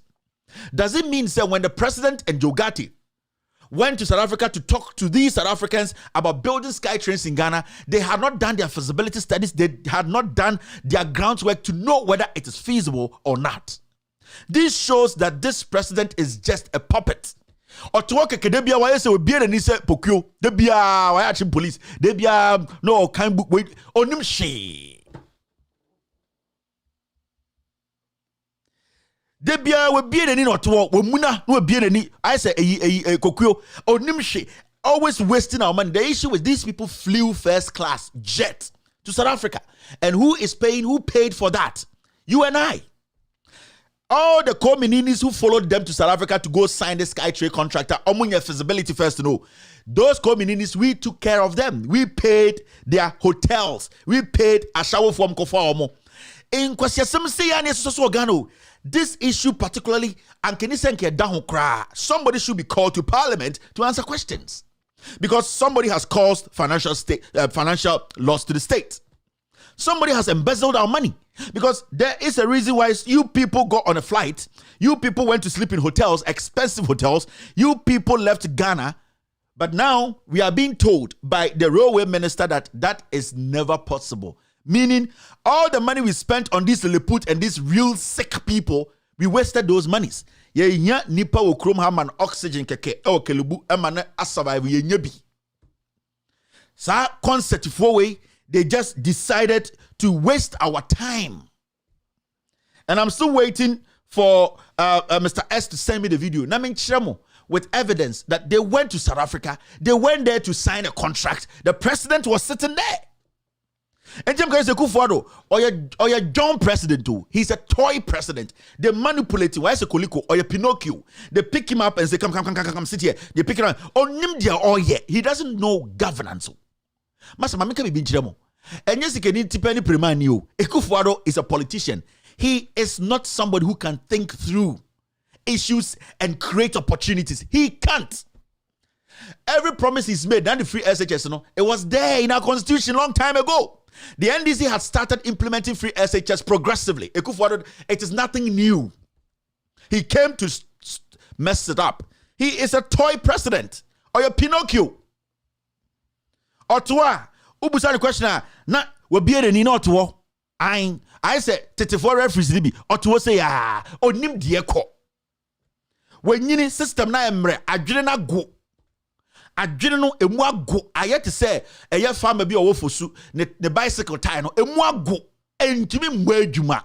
And when I say these things, it does not mean I don't respect him. These are the realities. Who hit that age now? Why a vegetable? Why a cocoa? Why a concept? Why a course?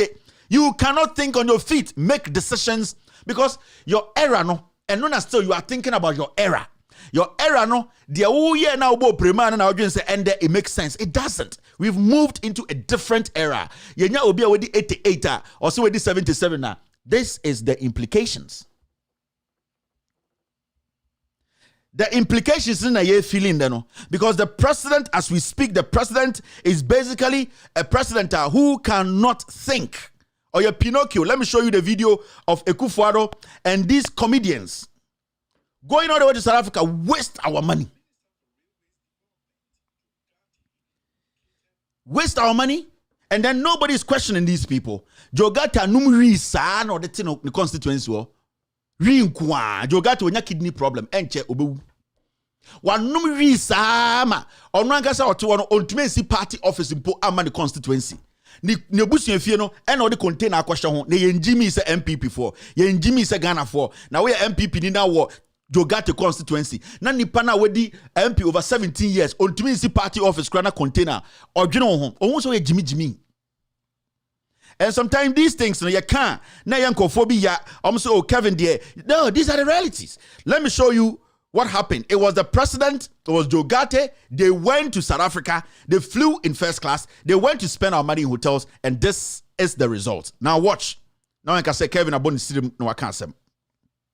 Minister for Railways Development, Jogate, indicated that the project will enhance transportation in the country. Today we've signed an MOU which will last for 9 months, where they can do their feasibility to detail. After which we've given ourselves 45 days to take our concession agreements through. It will be, of course, okayed by the president, then approval from parliament. So our thinking is that by the latest of January 2020, we should start the process of construction. We're exceptionally excited also by the fact that a lot of the construction will be done in Ghana to create jobs in Ghana, and fabrication and everything done in Ghana.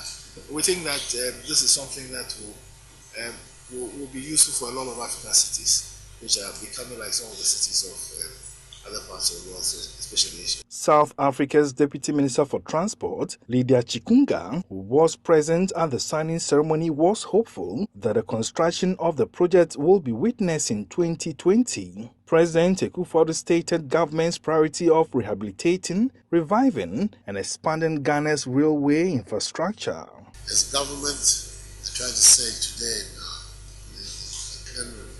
our main responsibility, manage the country well, give the country good government, as well as provide a strong macro economy for the country, so that those who bring their money into Ghana are protected in terms of the rules of the game and the rule of law, and are also protected by the quality of the economic environment that they have in the country. But there's one thing people have to notice. Munhu bibi, munhu Akufo-Addo echi, nipa na oto no bumping et no.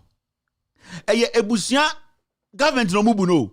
Akufo-Addo only brother bumped na PDS. Me chain wo audio no ne gabini a yesu discuss PDS no. Akufo-Addo call ye no bumped na Akufo-Addo. Nti wonnim de ekoso a ye ka asam twa wo se ye de ye me say ma menche mu biom. Don't watch Akufo-Addo, watch the guy sitting behind Akufo-Addo. No one film no. On your friend bumped no. Or no na Ghana sika you see ye try new currency contract na dia. PDS on national NC, all the oil deals in Ghana bumped in national NC, and the omuko some sign fake contract as well bumped in a tinechino. Menoka say ni kidney asay or probi manama ni kidney. Inti me be watch obium, sit there and watch Akufo-Addo nichi. Ebusia for government o enkokran criminal cartel. Now watch Akufo-Addo hwenechi nipa no to on the friend bumped no. Ya ka sam chiroma abom yan kan chira na mo buofu muhwinim. Minister for Railways of the project will be witnessed in 2020. President Akufo-Addo stated government's priority of rehabilitating, reviving, and expanding Ghana's railway infrastructure. As government, I try to say today, our main responsibility, manage the country well, give the country good government, as well as provide a strong macro economy for the country, so that those who bring their money into Ghana are protected in terms of the rules of the game and the rule of law, and are also protected by the quality of the economic environment that they have in the country. Adele Kwesi Mashtu reporting for Metro News. Afiremon, eye busia baako. NOB Kano, Akufo-Addo is a toy president and Bawumia is a Christmas shoe. We mono, they don't know anything. No, tobe president go need certificate. Bumpty, ninja pana, Ghana points in Japan is on the tinechino. And they are sa concert a waste of everybody's time. Omako say sika, yadaka budget on, menu ne etia, obiti, ye fu a fellow saying, manso obisoti eyi asen obiti bebi ana mebodi ma ameriginal say ye entuma mento aba na mentuma ndis ne fra osen aha otowo odi matam uhwinim onwusi tehye no wobusu apanyini ene wobusu apanyini mo wu abedu na ase obi antumi ntonhye because ohiaw onyansa ne nya adwuma so obekase ma ye ohia buburo no wafirim enti wo be bresa because mama tribalism ni jimi na adokroye. Akufo-Addo a toy president Bawumia a Christmas shoe and yet Bawumia or a Christmas shoe, Makachiremo.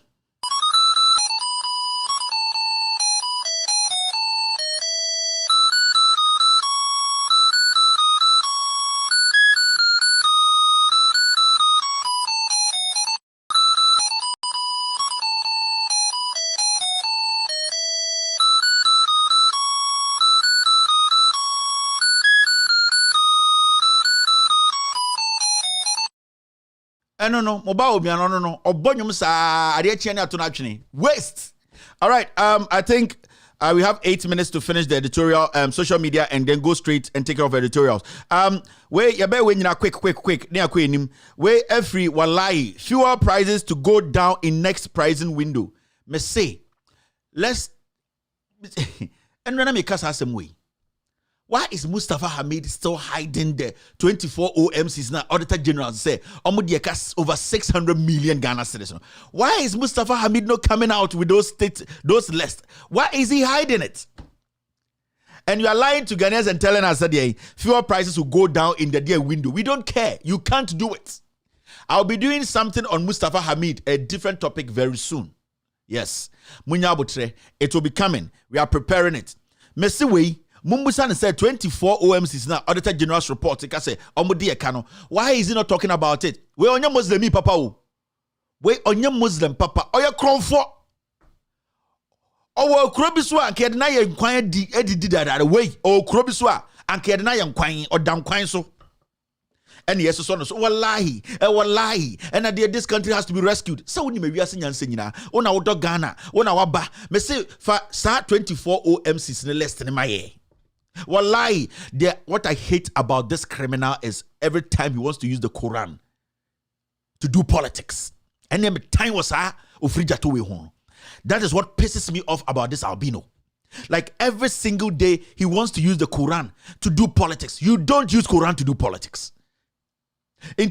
At the end of the day, no, don't cry. O Jimmy no one no yuzu no. Me say and then now the open on sack and anamebwa. God wallahi Allah has given you what you want. Give us the list. E krobi na wan kawo da fufuo so. And come on the what to fufuo so. You see where we are and nobody's speaking. All the civil societies, everybody's quiet. Why is nobody questioning Mustafa Hamid? He said the Auditor General came out with this. Give us no small civil society. They're all quiet. From Imani to Occupy Ghana to ASEPA to who in Ghana today.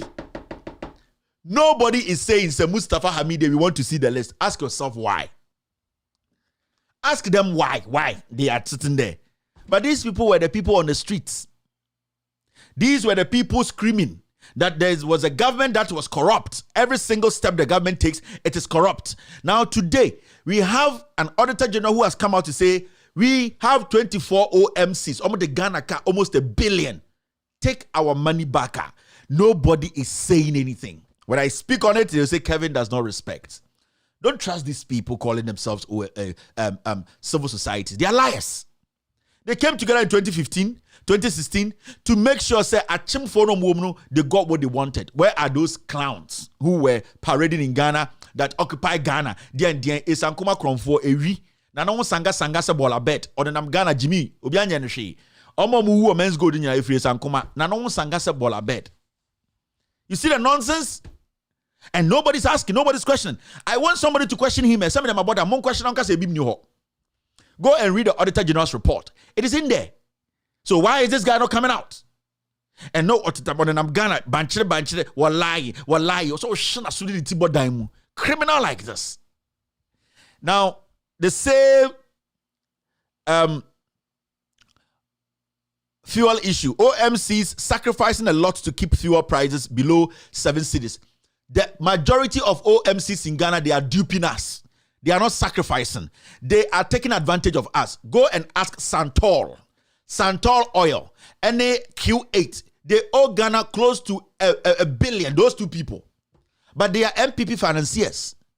Q8 Oil, Santol Oil, those communities, they are all owing Ghana. They gave Santol Oil a new license. After they realized he was owing us millions, they gave him a new license to operate under the new license. I showed you here. I showed you the document. Nobody from MPA came to say it's a lie. This Santol guy has been given a new license under a new name. And we sit in this country and we want results. We are not going to get any results. We are foolish. Yeah, Jimmy, the youth, you are timid. The whole world, Ghana youth, are very timid. Yeah, Jimmy pa.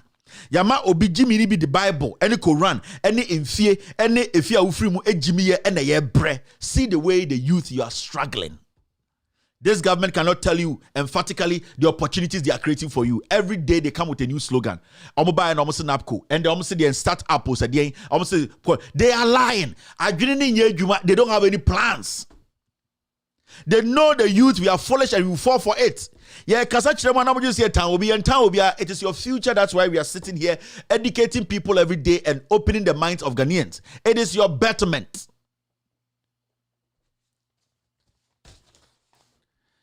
Quick, we have 2 minutes. Now, I saw this and I was like, I feel asamasa. Yenina yenko fie ne yenkoda. Na ne antie yesi na kwinse ni jombo edu jimi ne ka kire ye say.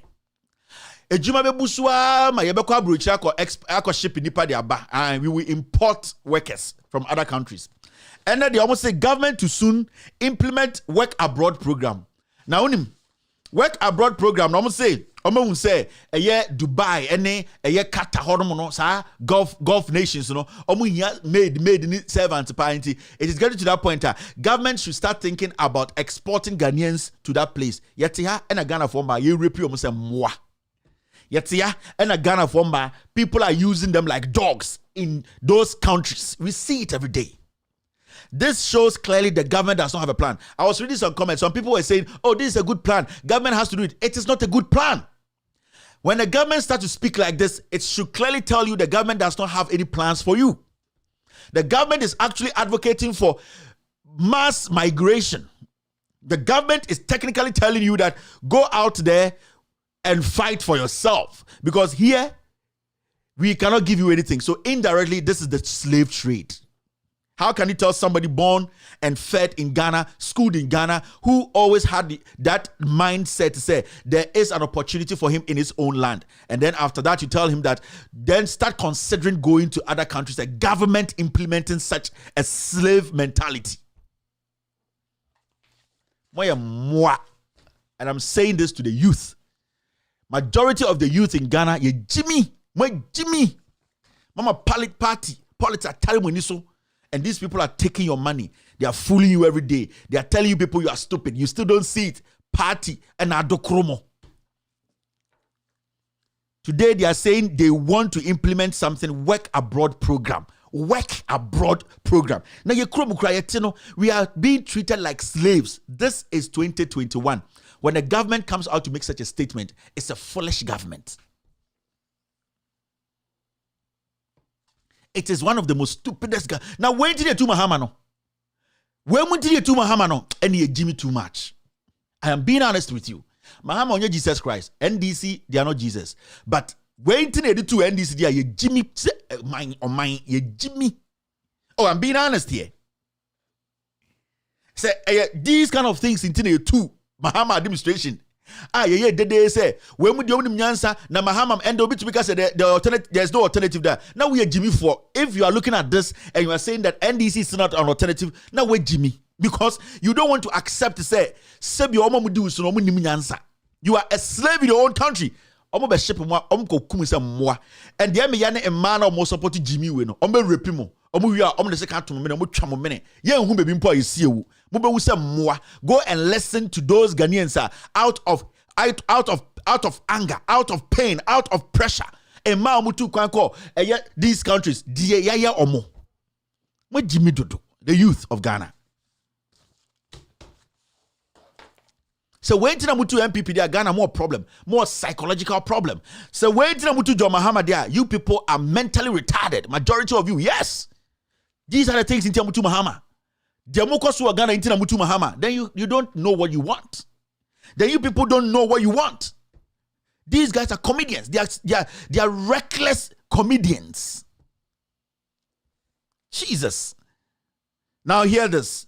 Government is pleading with the entire citizenry in the country that government is pleading with the entire citizenry in the country that we accept the hardship that we are in. Government is pleading with the entire citizenry in the country that we accept the hardship that we are in. When we deputy finance minister, akwa we know nip o wiesika wo nyina but the documents by some prove say one chesika dey order man constituency to win election to become MP. When to manka Ogotena Obi radio station so na ope MP Obi Busan say time na what primary no now a good class prefect pa. It shows how foolish some journalists are in Ghana. Obi could not say there's a madman in America, friend Kevin Taylor, or the documents biaba, or see challenge these documents because Ghana Fosika na Watiano prove to us that you have credibility. These foolish people in front of mics, they are our problem. And your tamono, and your deputy finance minister, go and read this guy's bio. Go and read his profile. Go to his Wikipedia page. Now we na mo vice, mo deputy finance minister, mo Jimmy the youth of Ghana. What experience does he have in finance? Politics no more. This is your deputy finance minister. Or catcher say, I want you no, or my young kind of humbum near one tree. Wait, Anka or a yet Ethiopia, Kebeson about you. They did not sign down near Bonium. Yet to Kromha. And na party akasie, jet akasie, and Quasiadina Mudisike, mo say bibia, yena yeme endure pain, no. Ye jiminti, the youth being foolish inti, youth no do na jiminti, ye be support we, adentia ye asante for ye MPP for, ye de ye mpeteni president. Why neble? The youth, I'm talking to you, you are too foolish, you are too timid. And this is going to be my statement till 2024. More take action. There are so many ways to kill a cat. There are so many ways to fight against a tyrant. There are so many ways.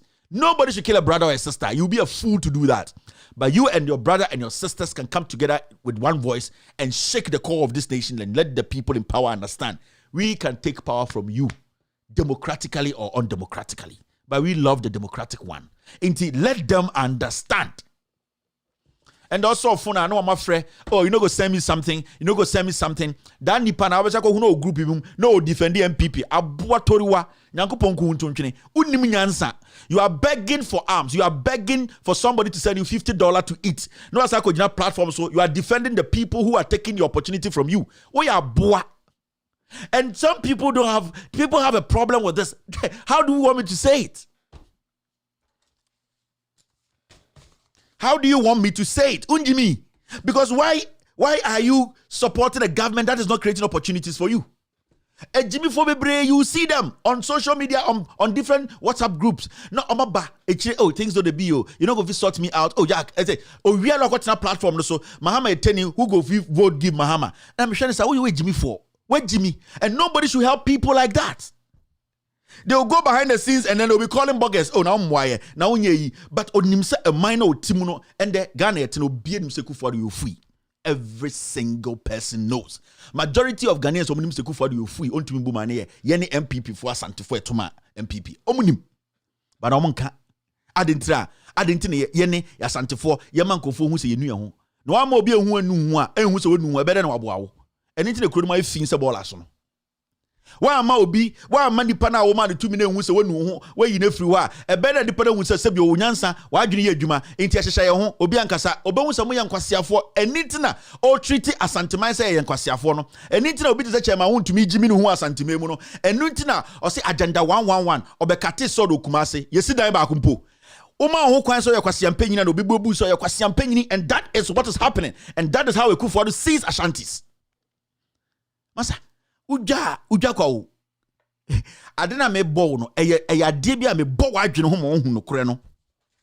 You're still watching With All Due Respect extended version. After this short break, we will do the editorial of the day. This is With All Due Respect.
You're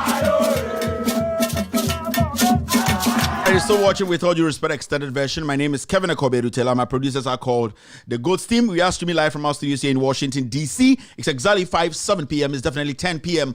10-7 p.m. in Ghana. It's time for Editorial of the Day. And the Editorial is simple and short. It is all about Justice Honyenuga Ote Eye Opuni Ene Agongo Eye Cocoa Board case no so Monkai se Nana Adodankwa Ekufuado ene MPP ba ban mu no nipa bia omoni si omo ho a omo say omo diska sa nipa ne de omo make sure say sa nipa no omako efiase no or people like that will be jailed no one individual na friend Dr. Opuni na oye the head of Cocoa Board or the CEO of Cocoa Board. Now so many things have happened over this 5 years. Opuni has been in court for over 4 years now, and the allegations are a ban way through the Attorney General area to Opuni say Opuni ediska Opuni afa kwiti kwan so ede contract bi ana fertilizer contract bi ama Sedu Agongo na ekwan na efa so a Sedu Agongo enya ana fertilizer na omo supply na enye no Sedu Agongo nya sa contract no e kire se Opuni ebu mra so Opuni ekose financial loss to Ghana inti imra na kire se wubu imra so sa, or when you go against the law or you flout the law is clear. It says, you need to be prosecuted and jailed. So Opuni, Dr. Opuni, and yet Sedu Agongo, they have been in court for almost 5 years now. Now, the issue why we are here this evening to discuss Opuni and Agongo and Cocoa Board issues, and Adrian say, tomorrow, a case now involve Opuni, Sedu Agongo, Attorney General, and also a Justice Honyenuga, a judge Otesono, they will resume the case tomorrow. Now, what is so interesting about this case? What is making this case so important to Ghanaians? Majority of Ghanaians are actually following this case critically, especially when a Supreme Court judge sits in public. A Supreme Court judge who is also a chief of a particular area sits in public and says, let me say this, a judge who wasn't a Supreme Court judge yet sits in public as a chief and says that Ghanaians should give Ekufuado another 4-year term, and that blah, blah, blah, blah, blah that he has done has never been done by any government again before. So he should be given another nod. That was a judge then. Now, after 72 hours, this particular judge called Justice Honyenuga was elevated or was moved all the way to the Supreme Court and basically made a Supreme Court judge by the president, who was in fact praised, who was in fact being campaigned for by a certain judge. And this is the video. Before we move ahead, Anyway, on your keke or saya Ohenia or what Supreme Court so anyway, ene sati eye Agongo Sedu Agongo ene Opuni asem no so ewo Supreme ewo court sisia ochena yes abetena so.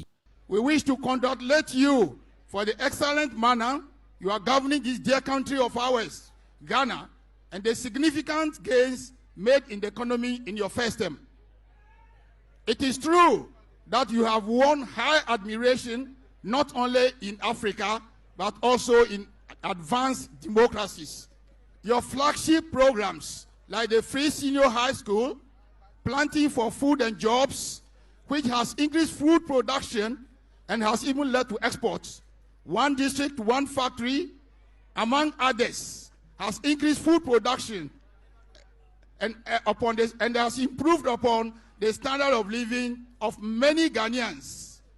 Indeed, for special mention is the free SHS, which has broken boundaries and has greatly bridged the gap between the rich and the poor.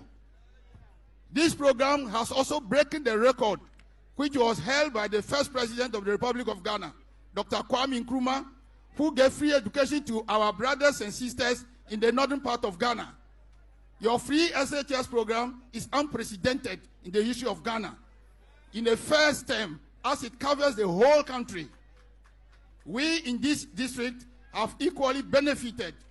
And we say, Ayuko to your excellency, and may God and our ancestors shower their blessings on you, give you longer life and deeper thoughts to move this nation forward.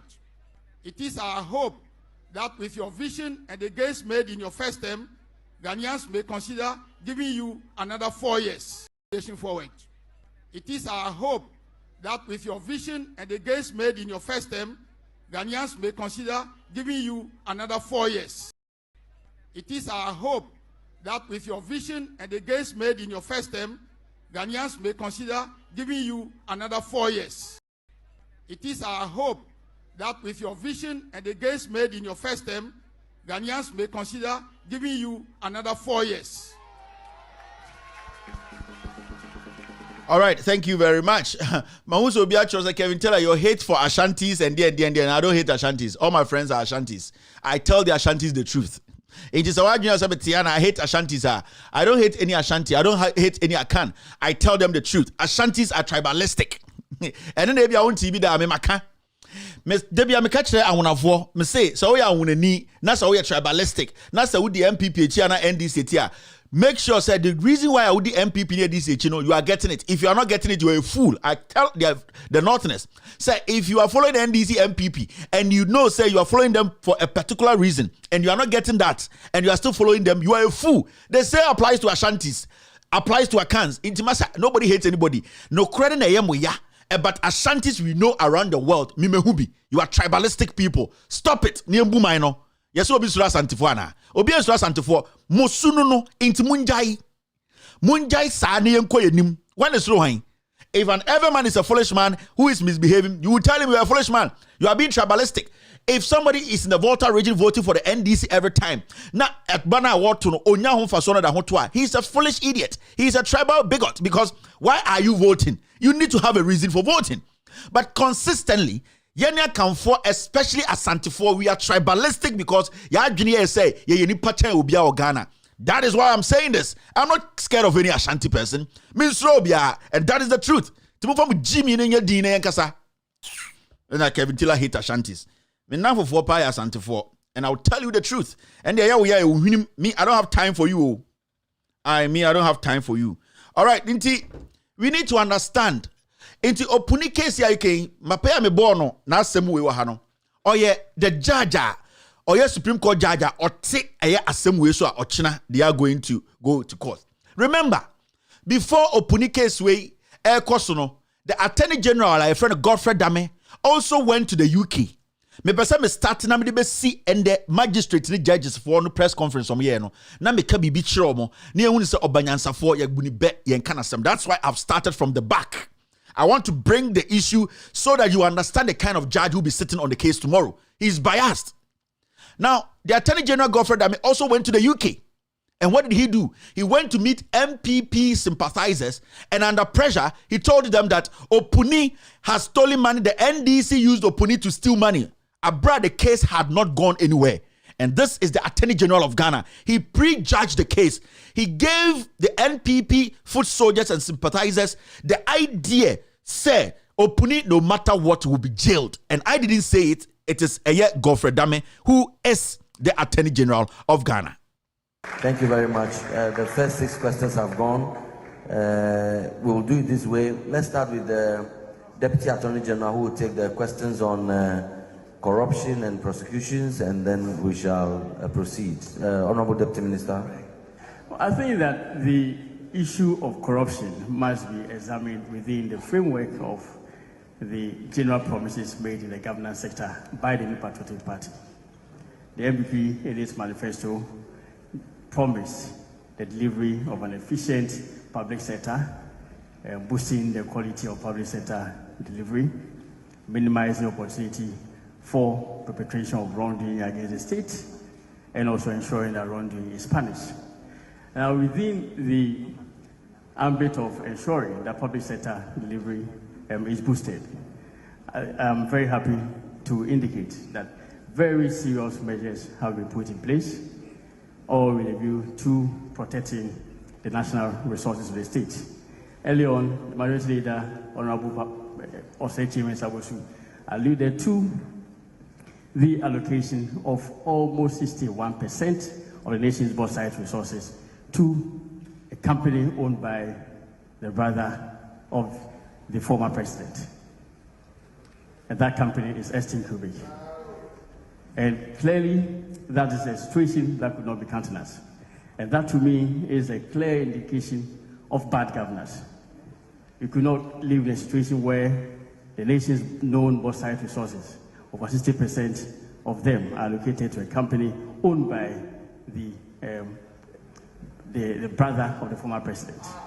Right after we assumed office, we detected such a situation. We promptly terminated the contract. And we terminated it not because it was given only on account of the resources having been allocated to a company owned by the president of the brother. By the brother of the president, I'm sorry. But clearly, even such allocation was not in accordance with the Mining and Minerals Act of the country. There were serious violations of procedure when it comes to the grant of the mineral rights to that company. Now, it is very worthy to note that these same resources, in fact, a tiny fraction of it, is what is now being leveraged for the construction of roads and roads infrastructure in the country. And that is in the I'm coming out, I'll address that. I'm saying that it is all within. No, I'm coming. Hello. No, I will address the question. Can we do this properly, please? No, I laid.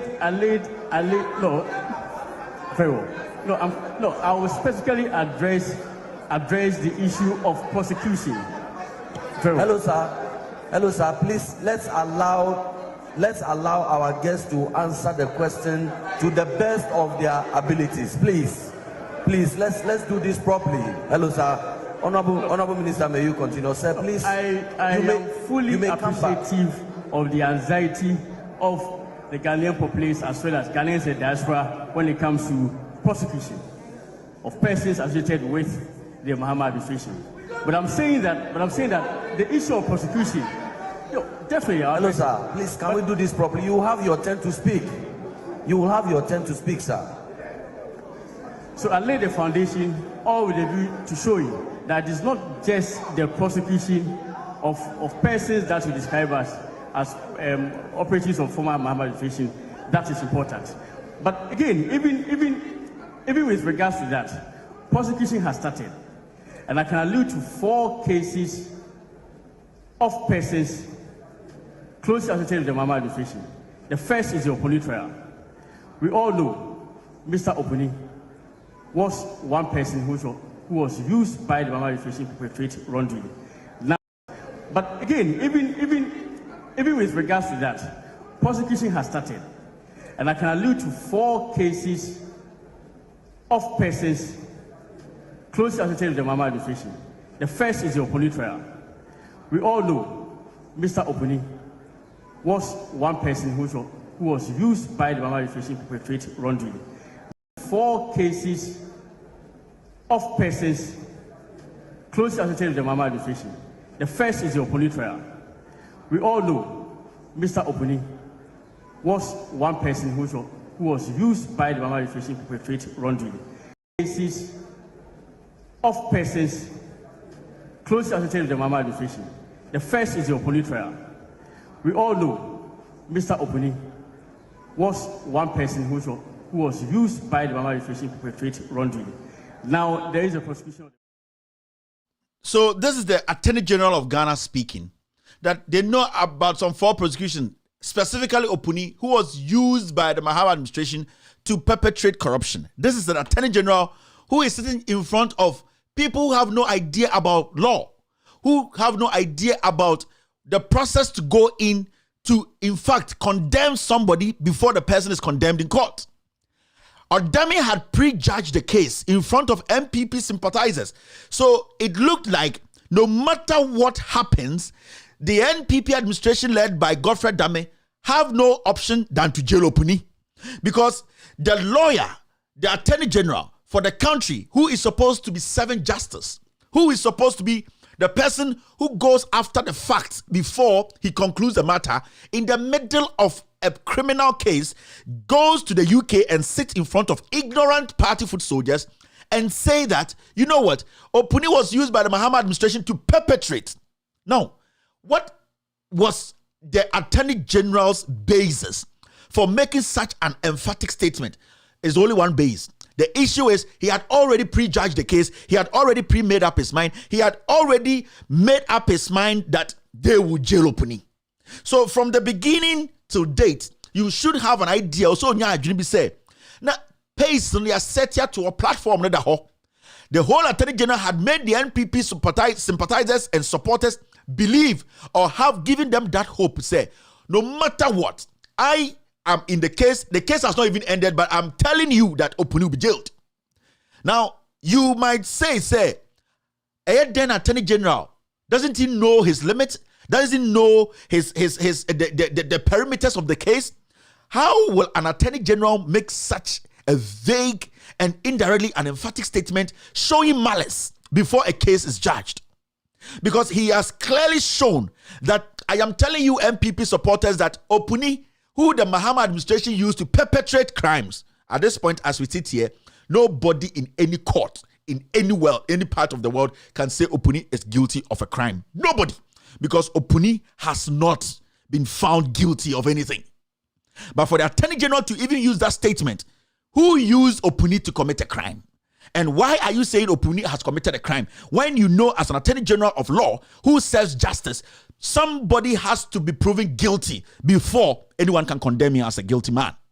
So you see from the back that they had already built it, say, it does not matter. And Honyenuga, no matter what, people thinking, say, it is just a mere mistake. No, it is deliberate. Every action Honyenuga is taking in court has been planned by the Ekufuado government from the office of the Attorney General all the way to the Supreme Court. And it is not just by chance. And Opuni being dragged in court, evidence upon evidence have not been allowed. I'll come to that particular issue. But I'm a person would say what we are doing, I say. Now, so Opuni has been put in court. This judge, review near the day, what happened. I gave you the answers before it happened. Doche, the Attorney General said he went to Doche's office. Doche was acting as the CJ because the CJ wasn't in Ghana, and that they went to discuss Ghana Law School. At the end of the day, no secretary, no report, nothing. He said he went to discuss Ghana Law School, official meeting. We don't have any records of the meeting. The next day he came out. Ghana Law School, one person. This same person who went to discuss Ghana Law School problems with Docheno said he's not going to allow them until Parliament said, if you don't do it, we will strip you off. The next day he came back like a dead dog and said, yes, allow them. So you see an Attorney General who is inconsistent in his thinking. He's basically a child who only follows party policies. He does not follow the principles. He does not follow the ethics. He does not follow a Jumana Ayadiaman and so on. Now let's go back to why Opuni is in court today and why the NPP from day one cooked stories up, used public servants, used people who work at Cocoa Board, and now using a whole Supreme Court judge, Justice Honyenuga, to break the neck of justice, break the neck of the law, and then satisfy the ego of the president and the chief justice. So this is not a mere case. It's a case that the president is interested in, the chief justice is helping, and the Attorney General's office is putting the ice on the cake. Follow me, watch it, listen, and I'll let you understand what is going to come out. And I've told you, Loud Silence TV, we will be following Honyenuga's movement in court, his utterances. And I'll be showing some of the utterances he had already made to show that this man does not deserve to lead this case. Now, Opuni, Agongo, Ekojina Court, Adentra, they're saying Opuni, during his term in office as the CEO of Cocoa Board, he suppressed the system for the system to work in his favor and to favor Seydou Agongo to bring in a little bit. Fertilizer. Sebio Abino, Attorney General, is saying that those fertilizers were not cut to be used in Ghana because they were not cut. They did not qualify or they did not pass that grade to be considered a fertilizer that can help grow Ghana cocoa. Fertilizers at Ghana for farmers. Now this is what happened. Now Opuni, before he came to Cocoa Board had been receiving fertilizers and different kinds of fertilizers. Remember, Cocoa Board as an institution, it has another institution that does the testing of fertilizers. Now, fertilizers, for 2 months they test it. It goes through a process, some 2, 3, 4 years, before the scientific department of Cocoa Board, now from the Cocoa Research Institute of Ghana, they will give the green light and say, we have done all the necessary tests and that we think and we believe from our test, this fertilizer passes to be used or to be sold in Ghana. So Opuni, as the CEO of Cocoa Board, he has very little or no influence on the process of making sure a fertilizer passes that green light to be used. Now, when Opuni entered Cocoa Board, processes were happening. And it got to a point whereby this fertilizer from Agongo's company came into the system. And then remember, Agongo's company and other companies were dealing with Cocoa Board even before Opuni came to Cocoa Board. So it was a process. Agongo Dams had certificates to prove that they have been working with Cocoa Board and all that. They've been supplying what we call chemicals, cocoa producing chemicals or cocoa whatever chemicals. So it's a process. It's a job they've been doing for all this while. Suddenly, because Monkai said before Ekufuado abandoned by power, they were screaming in opposition that they would jail Opuni. So they instilled that in the heads of those party foot soldiers and those Ghanaians who felt to say Ekufuado ne opposition for Kankwadia Opuni is committing a crime. And remember, what even made it worse was when Adum TV, TV, so can say some amount of money in trunks being moved out of some place, it belonged to Opuni. So you could see the media at a point helped the MPP communications and campaign team in opposition to make it look like Opuni is actually committing a crime. He's stealing monies. Remember, sa show na when na Multi TV, Adum TV for tina ho emane destroy Opuni no. Lowin and Multi TV and Adum TV came out to apologize to Opuni, but the damage has been done already. Sa sikana na good trunks ma election 2016 before to election 2016 no na eyesikebia it belongs to some organization music kebia omako epieswa omo epake eno mu twa sa piece no eno de mala when begina TV so ka say Opuni sika. It is on record. Adum TV later came to apologize. I want to ask a simple question. You want to tell me, sir, Adum TV, they did not have editors to verify the video, but they were all part of the gang to make sure people perception have been taken in the contest that they are criminals. So the media, some way, somehow, helped for the propaganda of Ekufuado's government to survive. Now, fast forward, Ekufuado came to power 2016. They had already done what? They had already promised faithful foot soldiers, like where Odame went in the UK. With all due respect, majority of those people who follow the MPP in the UK are ignorant people. Majority are illiterate. So they had already promised them that they would jail Opuni. So they had no option that when they came to power, they had to put Opuni in court. That is where suddenly a story came that Opuni has caused financial loss and that Opuni has aided Agongo's company to bring in fertilizers that did not cut or did not have the standard to be used or to be sold to Ghana through Cocoa Board. Until the Attorney General said, we are going to prosecute Opuni. Until the prosecution started.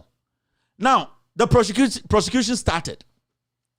Remember, the scientists at Cocoa Board, they are different from Cocoa Board itself. Now, you have to understand, say, Cocoa Research Institute of Ghana, Greg, Tafu in the Eastern region, they do the science part, testing, chemicals and all that to make sure, say, this product passes. Opuni CEO in Accra, also making sure that administrative work is ongoing. Now, something happened. You see this man. This man. Oh, sorry. This man, his name is Frank. Let me get it right. His name is Frank Amwa, or a scientist, or a Craig Hua, or also not or a senior scientist. A testing every fertilizer that comes there. In fact, they have to do the testing, and at the end of the day, give the green light before any fertilizer can be sanctioned by Cocoa Board to be sold on the market. Indeed, their job is to make sure, say 1, 2, 3 years, 4 years, everything is done. Because Opuni, he might be a scientist, but he is not a chemical scientist. Opuni is a surgeon. Opuni cannot look at a fertilizer and go to a lab and say, I have tested a fertilizer, because that is not his field. These people, that is their field. And yet this man called Dr. Frank Amwa, or yet senior scientist at the Craig, Cocoa Research Institute of Ghana. He is one of the persons who led the research and led the research into making sure said the fertilizer a little bit no Agongo company and a supply no it has passed the test to be sold to Cocoa Board and to be sold to Ghanaian farmers. Now this man too is another person who was also at the Craig or honestly a scientist, honestly a senior scientist, your friend no Yao Edu Ampoma. This guy too honestly no hobby. Remember your boy Yao Edu Ampoma. This is the man who purged himself in court. Onena Ocha entro under oath. Honyenuga a judge and can say he's not going to do anything. We will come back and visit this. Abra in court process, no judge will allow that. That is number one. And I want to ask the questions. This question I'm sending it to the magistrates and the judges who today had a press conference there in their courtroom when somebody purges himself.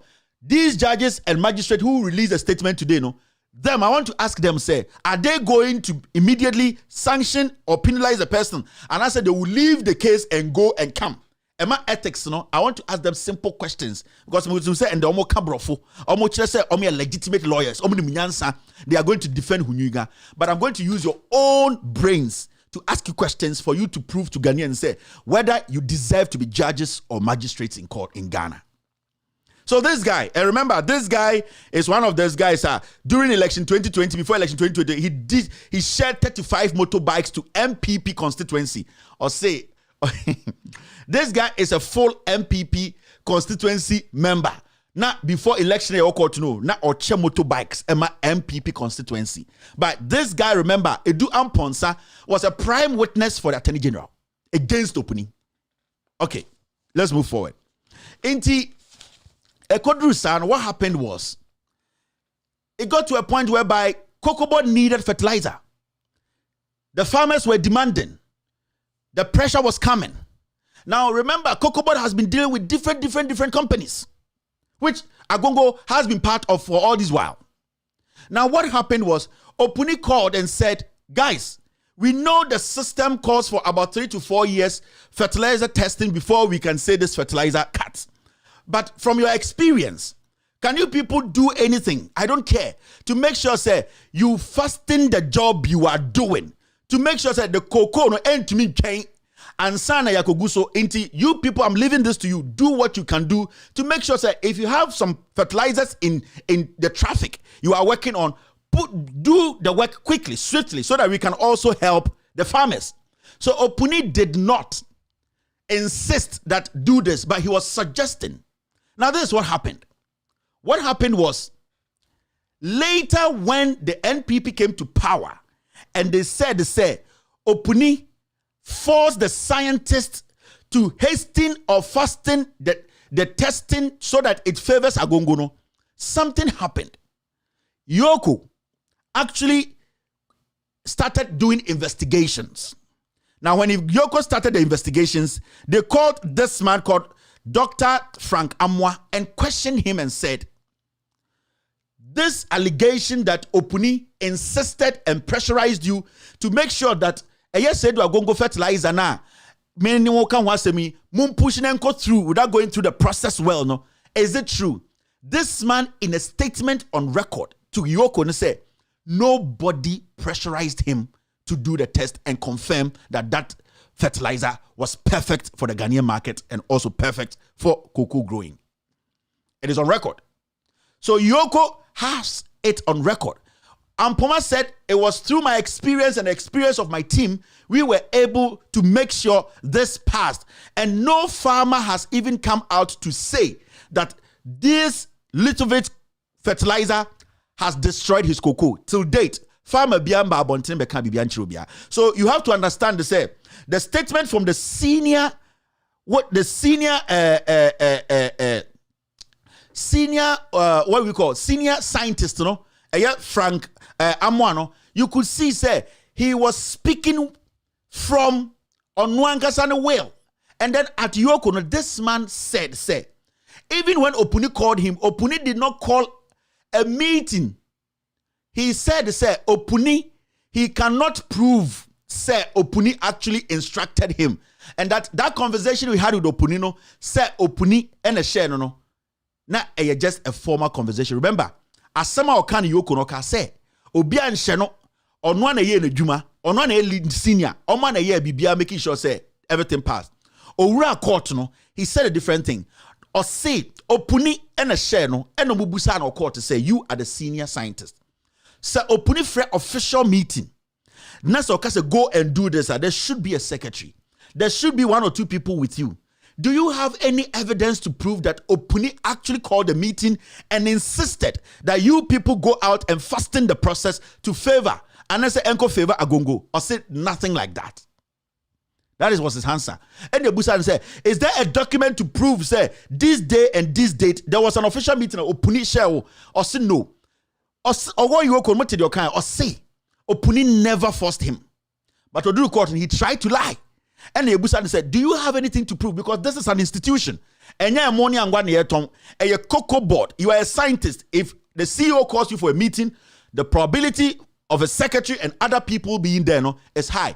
Do you have anybody to support your claim? Or say no. But Opuni casually told him. So you could see that the line Oma Kuku and Trono and they are smart. But because Opuni lawyers yet smart, they pushed him for him to spill out the truth. So still in court. And no more court.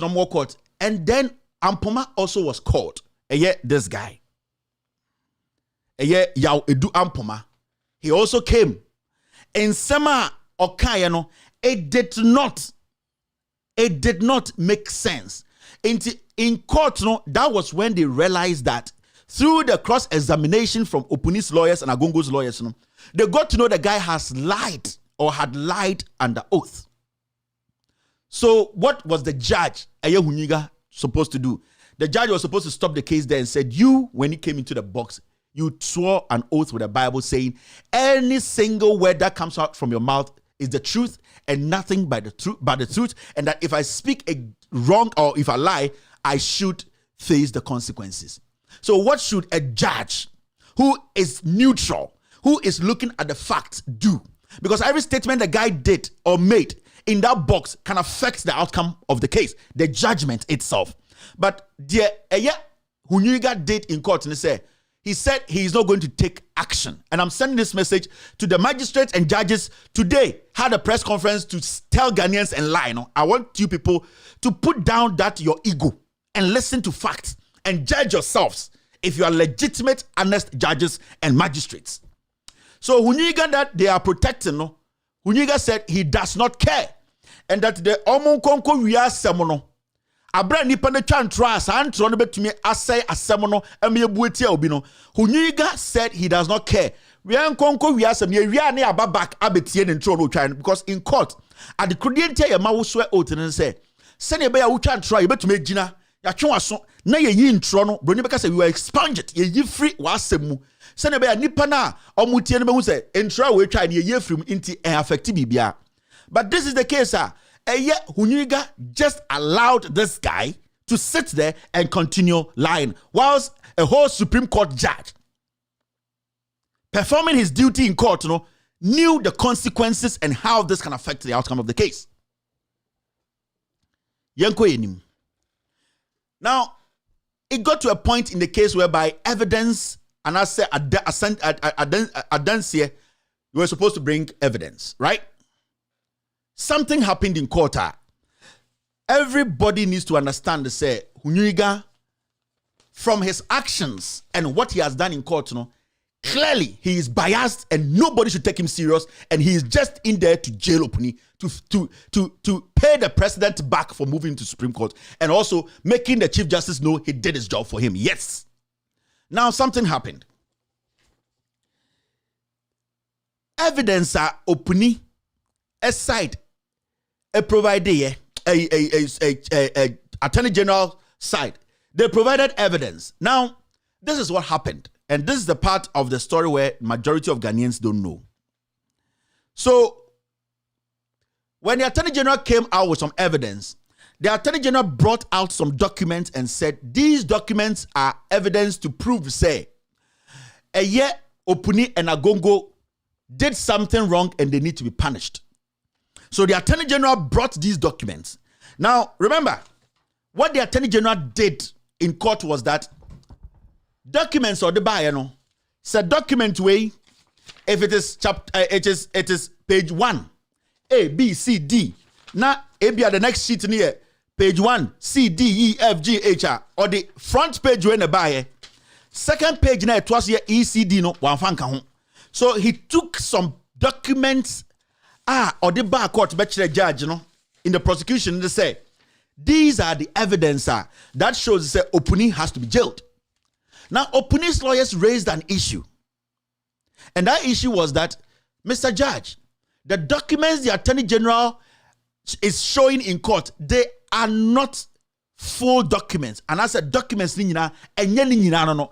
Wakoyi documents bi mu ebe favor na asem no e no de aba. But for us to see clearly the honest truth here, why is the Attorney General not providing every single document? So you pamphlet why has he taken some out and now using some parts to make his case? In court, Honyenuga accepted the plea of Opuni's lawyers and said, yes, I think you are right. And that Opuni lawyers no kofa that omissions documents na Attorney General 823 or no documents are Opuni musuwono. And then Honyenuga said, Honyenuga, this is the real thing, the full thing. Why has the Attorney General taken some out and showing you some? So why don't you admit this and let the Attorney General work with this so that we will all be on the same page? Honyenuga in his courtroom said yes. The moment you, Honyenuga, you accept this document from Opuni's lawyers and say the Attorney General, when they tender this in, it becomes evidence. It becomes something that is part of the case. And every document now, Opuni lawyers, the buyer now, came to disprove Attorney General's evidence or the buyer documents and they said, and full. And this is full. And knew the court, the judge sitting there accepted, It means this document has been accepted that it is evidence in chief. We can use this document in the case. Now something happened. After Attorney General, it was left with Opuni and his lawyers to also come out and punch holes in that document Honyenuga accepted. And the moment Honyenuga accepted that document from Opuni lawyers, time I'm contested, say Attorney General, it means say the judge is trying to tell the Attorney General, say your documents are not right. They are not full. They are not perfect. This is what we have to use. Because if Honyenuga thought said the Attorney General's evidence were perfect, the papers, some have not been taken out, he wouldn't have accepted Opuni's lawyer's document. But he accepted it. Now, it was the turn of Opuni's lawyers, or Opuni and Agongo lawyers, to also use the same document to defend their case. Now, what happened? What happened was that Honyenuga in courtroom said he wasn't going to accept the Ojitumu first, but he is going to accept the old one now. Oh, Attorney General Nimse Opuni has the case. The Oyiyi Freeman na Opuni case. The back case, Honyenuga said the Amijitu Muna Mobe contest today. You coming to defend yourself, you cannot use this. So, in the first place, Honyenuga accepting Opuni's lawyers say the document you brought is better and it is more of a document proving that Attorney General is being selective about which document he wants to use. The issue is, why is it that this same Honyenuga is saying that Opuni's lawyers cannot defend Opuni with this document? So about 18 pages, the judge, who is Honyenuga, said he wasn't going to accept it. And these are not documents from anywhere. These are the same documents Opuni's lawyers showed Honyenuga in court and said, these are the documents. And you accepted that Attorney General's documents, some are not in there. So why is it that they are bringing the same document which you accepted as evidence in chief? Now you are saying you are going to take 18. And remember, the 18 pages now you free Opuni to open his defense. Those are the pages Opuni needs, any Agongo needs to stand on to make their case. Because those documents now Attorney General you free, they were documents a say a scientist, those scientists who gave the green light, they appended their signature and confirmed say they have given the green light for COCOBOT to admit the fertilizer. some of the evidence Attorney General Yifrim, there were evidence to prove that Agongo had certificates from the Craig, scientists normal testing, fertilizer. They had given Agongo a real certificate to prove that his fertilizers were solid and that they can be sold in the market. So Attorney General deliberately went in there and took what will make Opuni's case strong, his evidence, and then presented it. And then Opuni's lawyers came with the right one. Honyenuga accepted it, but when it got to Opuni's time to defend himself, he said, I am not going to accept it, and that I'm going to rely on the Attorney General's fake documents. When I say fake, incomplete documents. So when you sit back as a Ghanaian and you analyze all these, and then you sit back and say, why is the Chief Justice, why is the Supreme Court bringing such a judge back to the case? Because first one, he has breached the law by allowing somebody who purged himself to still sit and then talk. Two, he has allowed the Attorney General to bring a document which was not complete and later made sure that the opposing side bringing the original documents, accepted a document. They put it in there as an evidence with everything in it. You accepted that. They use that. Now it's their turn to use those same documents. You are saying you are not going to accept some of the documents the Attorney General used in it because Honyenuga knows that Opuni's case is solid. The incomplete document is what he wants to rely on to jail Opuni. But this is the same judge who sat in court and said, okay, use this document. But the next day, Opuni is about to defend himself. He said, no, go back and take Attorney General's incomplete document. It does not make sense. How can you accept it here today? Tomorrow, the same document, we want to use it. You say you don't want to accept it. So about 18 pages. This judge called Honyenuga, and I'm sending this message to this magistrate. Will you do this in your court? If this is how you people do your job in court, then you people are not qualified to be called judges and magistrates. You people are comedians. Because if you are a judge and you know the principles, you will not flaunt it. You will not come and defend a judge who is clearly flaunting the law in court. Now, how will you know, say, Opuni, there's a target, it's a cook job, and then Honyenuga is working for the president, and he's being helped by the Attorney General and the Chief Justice. Honyenuga, at the end of the day, made some pronouncements in court. And those pronouncements, it was after Attorney General presented his incomplete document and Opuni's lawyers challenging to use the original one now. He accepted before, no? He had to judge on that particular part. Now, for a judge, when you sit on a case, you become a neutral person. You become justice. You become just. You look at the evidence before you, because until the final day you pronounce judgment, nobody sitting in front of you is a criminal. And we need to get this right. And I'm sending this message to these magistrates and judges who were backing today. May say, as a judge sitting in court, until the final day you read your judgment, nobody in front of you is guilty. Nobody, or guilty or not guilty, until the final day you will come to court with your final judgment. So the moment a judge in the middle of a case, judging on a particular piece of the case, makes some statement that clearly shows the judge is there to deliberately jail Opuni and Agongo, then it should tell you there's a problem with our judiciary. Before I read to you what Honyenuga said in court, let us hear what the magistrates and the judges today brought out, the vagueness, the despicable part of it. It is so embarrassing for a judge to sit and defend a judge who has consistently shown bias, who has consistently proven he doesn't want to follow the law. Let's listen to these judges, their press conference. After that, I'll ask them a question and ask them that if some judge in court makes this statement, where does the judge belong? This is a press conference from these judges who say they are defending Honyenuga. Any judge who has allocated any of these vehicles is not being, as it were, being forced to take a certain decision or do a hatchet job for anybody. No judge takes an official vehicle with the sole purpose of putting somebody in prison or doing a hatchet job for anybody else.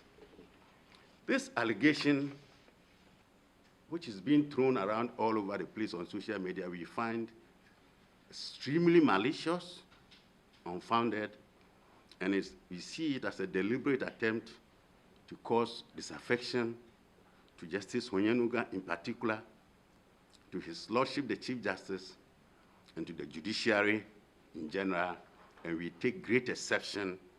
We see it also as an attempt to scandalize the Judiciary, and we take great exception to it. So this is their point. People are lying about Honyenuga. Honyenuga, he has not done anything wrong. It is something to... What has the Chief Justice got to do with this? Honyenuga is the one in court misbehaving. He's the one in court being biased. What has Chief Justice got to do with it? They want to complicate the issue for you. But I want to ask this man who spoke. You yourself, you want to go to Supreme Court.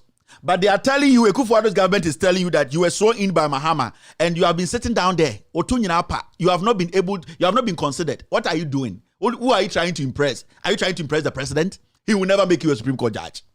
I'm being honest with you.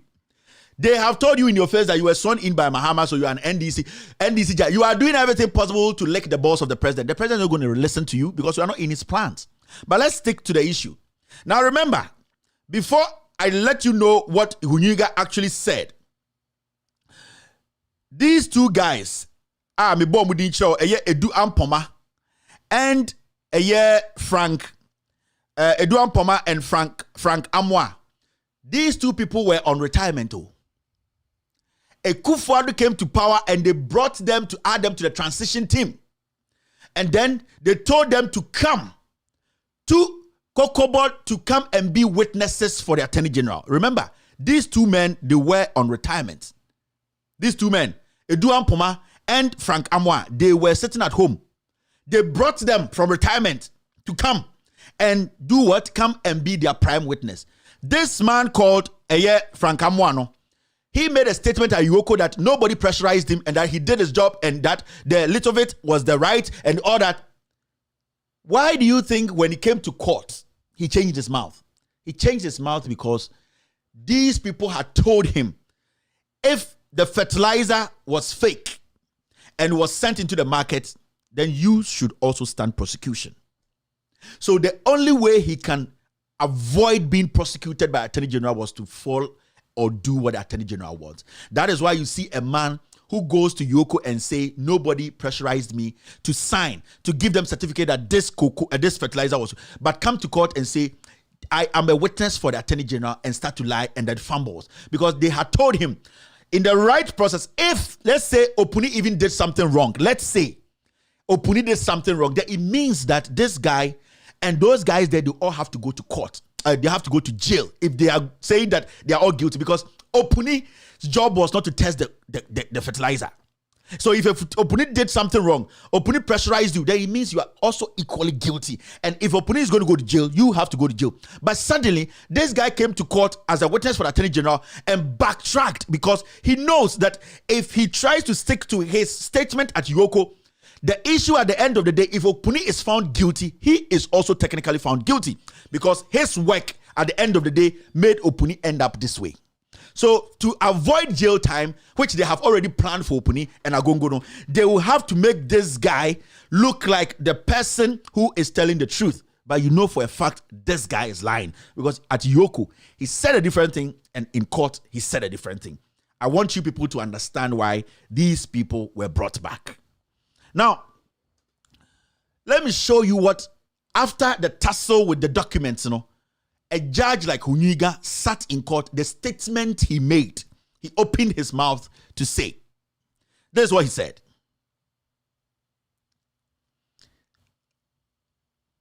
All right, come, waiting.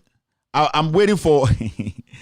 all right, this is what he said. That tussle between Opuni's lawyers and Attorney General and all that, the judge in court, Honyenuga, had to rule on it and listen to his tone, listen to the word. This is not a final judgment too. This is judging on whether documents that the Attorney General provided was legit, Opuni's lawyers contesting it, and that Opuni to open his defense, he 18 pages were still taken out after Honyenuga himself admitted that the Attorney General was bringing incomplete documents. This is how he judged it. He said, all these were perpetuated to facilitate the second and third accused business and defraud Cocoa Board by supplying a different product from what was tested and approved. When your final judgment, this is the judgment on that particular thing, and this is coming from a Yehwine judge. And when you listen to this, he says that all these were perpetrated. We have not concluded the case, but Honyenuga in court is making you understand he has already concluded the case in his head halfway before even we go to the final judgment. B, however, the first accused, although he knew the correct state of affairs and knowingly facilitated the aid and aided the second and third accused to defraud Cocoa Board. To defraud Cocoa Board. We have not come to the conclusion of the case. And these are statements from Honyenuga. To defraud Cocoa Board means you have actually taken a stand to confirm or to get to that point where you have made your conclusion that Opuni, who is the second defendant, her and the third, they have defrauded Cocoa Board. How do you know when all evidence have not been put in front of you? When the case has not ended, when everything has not been exhausted, how can a judge sit in court and say, you did this to defraud? It's an emphatic statement. It is not something that he is presuming or he is trying to make sense out of. He is confirming what he thinks and what he believes. So, you see, however, the first accused, although he knew the correct state of the affairs, and knowingly, so he is trying to let the court understand that Opuni is guilty because he is sitting there, he knows Opuni deliberately took the decision. Knowingly, he deliberately took the decision to defraud Cocoa Board. So Honyenuga, as the court judge who is supposed to be the middleman, who is supposed to look at the facts, and at the end of it, they make a conclusion and to make sense if a prosecution or whatever will happen, he, in halfway of the case, he is saying that I am going to jail you. He has even pronounced them guilty before the case ends. That is why people are saying Honyenuga is doing a hack job for the president. He is not supposed to be there. Honyenuga is somebody we cannot trust. He has tainted the image of the judiciary. Now, when you go to C, this is what Honyenuga said. The first accused made things easier for the second and third accused to succeed in their enterprise of defrauding. The first accused, that is Opuni, made it easier for Agongo and whatever to make sure that they are defrauding, to make sure to succeed in their enterprise of. So when you listen to this statement, this judge, in the middle of a case where we are contesting on evidence, is saying that Opuni made sure that Agongo and whoever was there succeeded in defrauding. This is a case that has not ended. This is a case where lawyers of the defense is asking that the documents the Attorney General brought, he had taken some points out and that this is the real thing which you allowed. Now you are saying that the first accused actually did this. And remember, all his statements are emphatic statements. After this statement, I'll tell you who wrote the statement for Honyenuga. After this, I will tell you who wrote this judgment. Honyenuga did not write this judgment. And I will let you know today who actually wrote the judgment for Honyenuga to go and read in front of Opuni. D. And this is a quote. I'm quoting Honyenuga. The first accused, a scientist with all his knowledge and skill, had the benefit of an original Litovit foliar fertilizer submitted, tested, and approved by him. Yet knowingly, he agreed and caused the state to lose millions of cedis in foreign exchange by paying these monies to the second and third accused persons. The first accused thus caused financial loss through his actions. So if you don't know the Opuni case, you might think that this is the final judgment. This is the reading. This is the judgment. I don't know what he can read again that is different from this. This is the Honyenuga these magistrates and judges came to defend.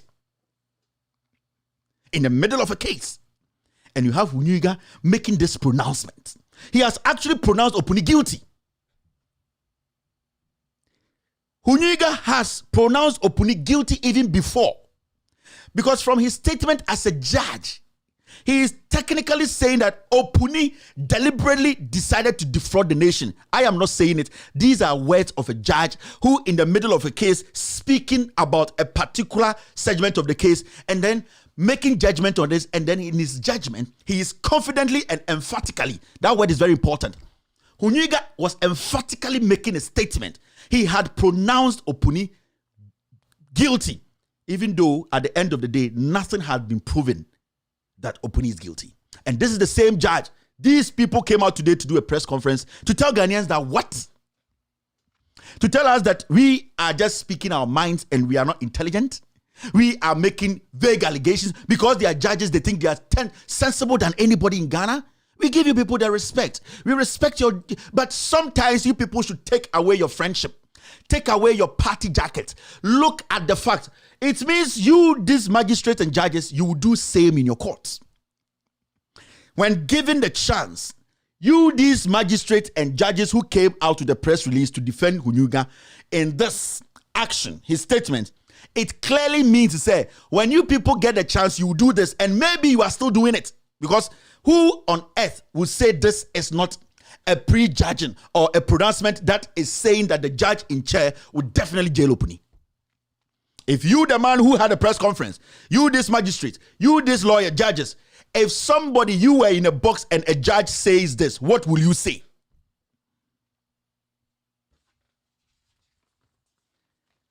It's a simple question to you people. If you were the people in Opuni's shoe, Agongo's shoe, in a box, and a judge sitting in front of you say this, what will you say? With all the knowledge you have acquired in law, in whatever, what will you say? This is a conclusion. Basically, he has concluded the case before the conclusion.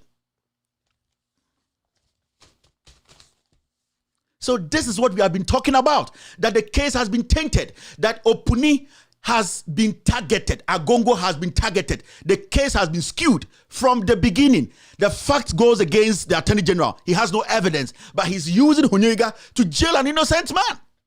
And sometimes when I sit here, I don't even say Opuni is innocent, because until all the facts have been followed through, exhausted, then we will know. And Honyenuga is showing that he is not there to make sure the right thing is done. Honyenuga is fake. He is biased. His assignment is simple. Go and jail Opuni. And that is his job. Because if you're a judge, how can a judge who is a chief speak like this and give fair judgment? The judgment is going to favor the president because it was one of the trump cards. It was one of the campaign message Ekufuadu used to win power. He just wants it done. The Chief Justice is helping. This Honyenuga guy is fake. He cannot be legitimate. He cannot be fair in this trial. Listen to this guy. We will follow up. I will tell you what and who wrote this judgment for him.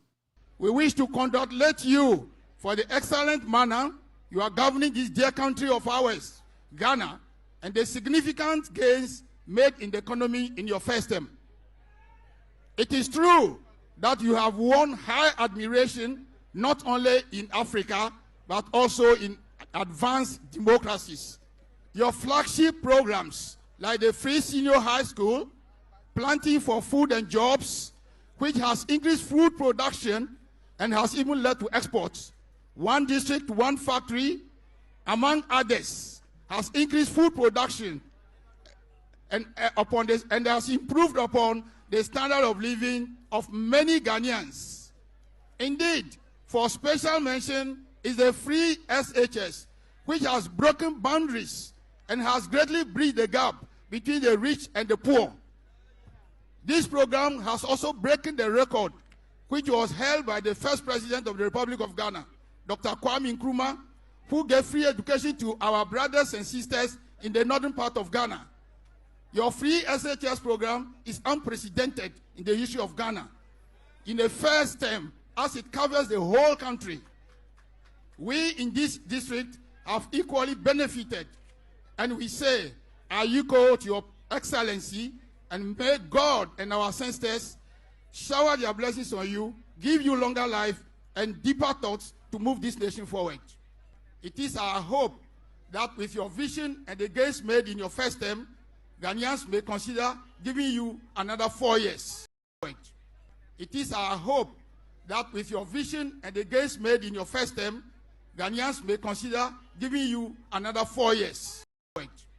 It is our hope that with your vision and the gains made in your first term, Ghanaians may consider giving you another 4 years. It is our hope that with your vision and the gains made in your first term, Ghanaians may consider giving you another 4 years. It is our hope that with your vision and the gains made in your first term, Ghanaians may consider giving you another 4 years. So this is the judge, Justice Honyenuga, who is also a chief.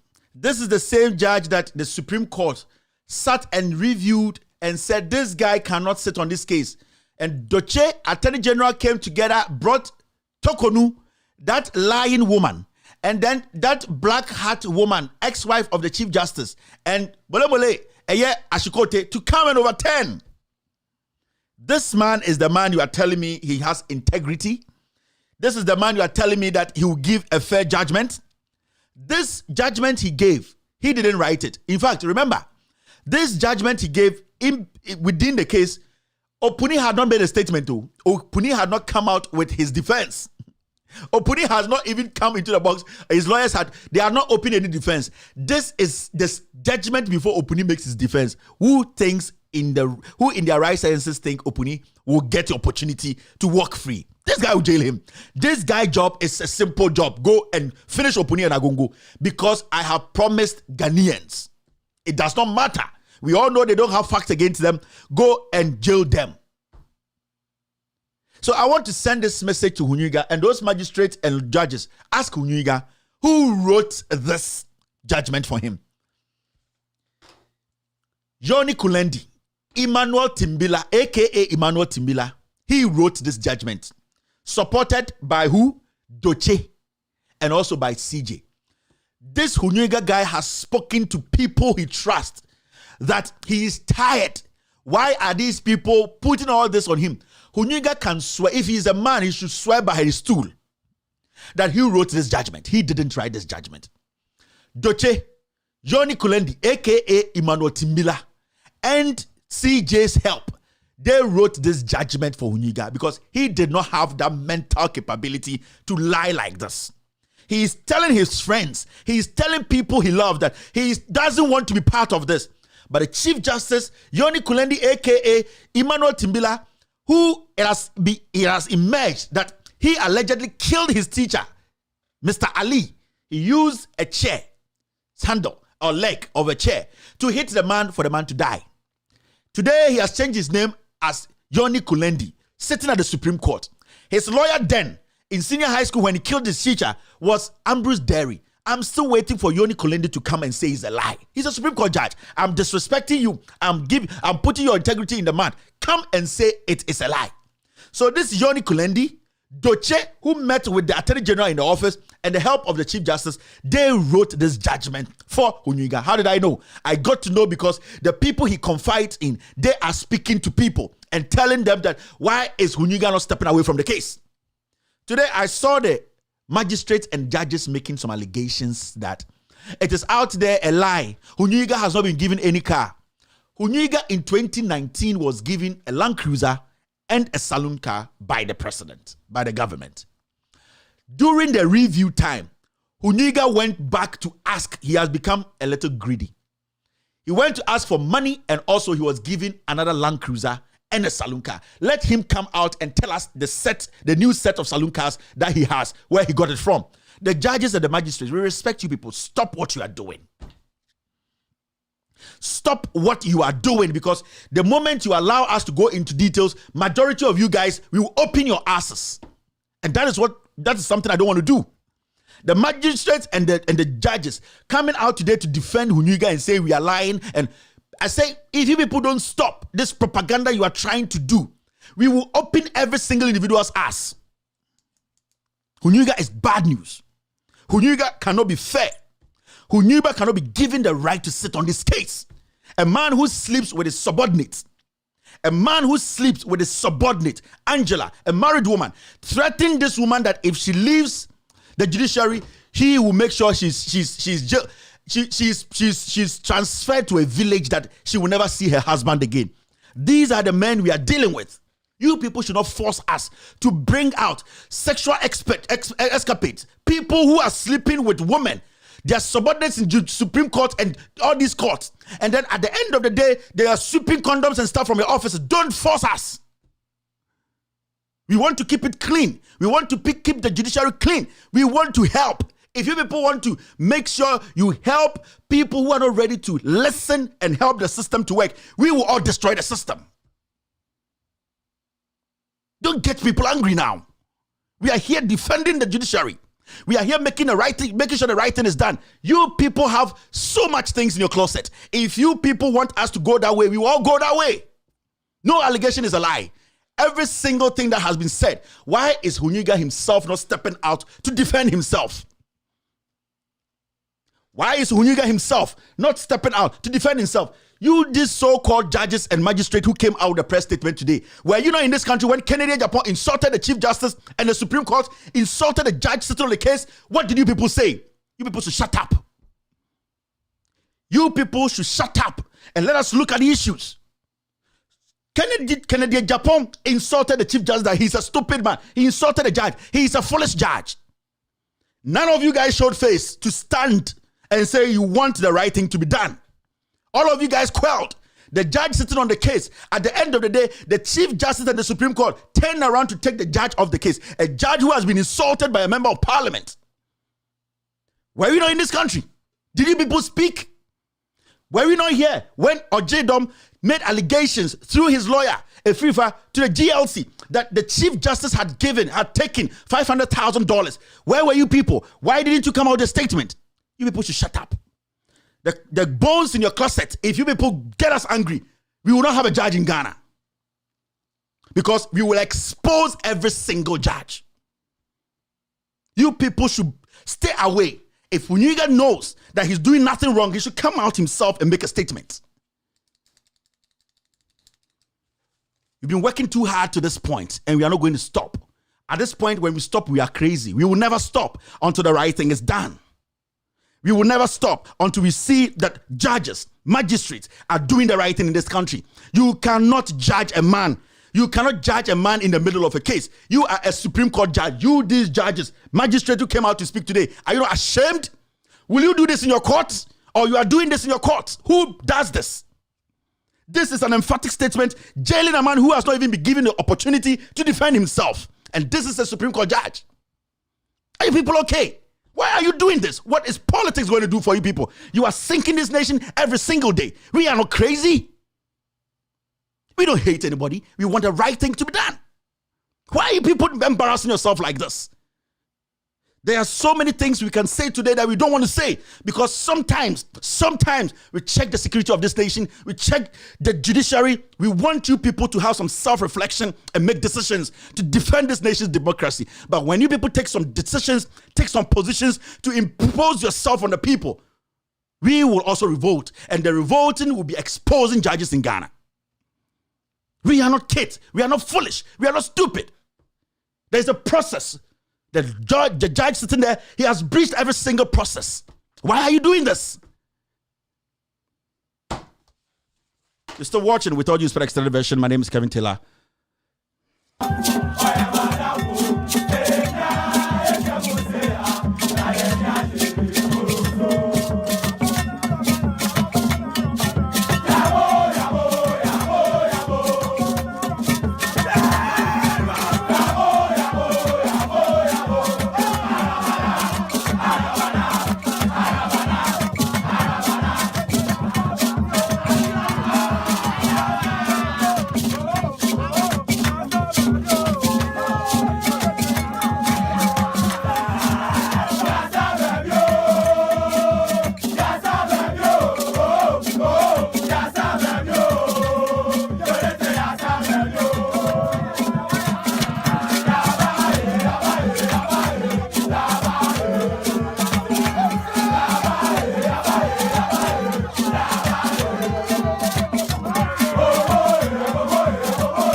right, welcome back to the show. You're still watching with all this extended version. We will follow the case tomorrow. The case is reopening tomorrow. We will be there. We will bring you every single detail. We are not done with exposés. Now we know that some magistrates, some judges are there to protect Honyenuga.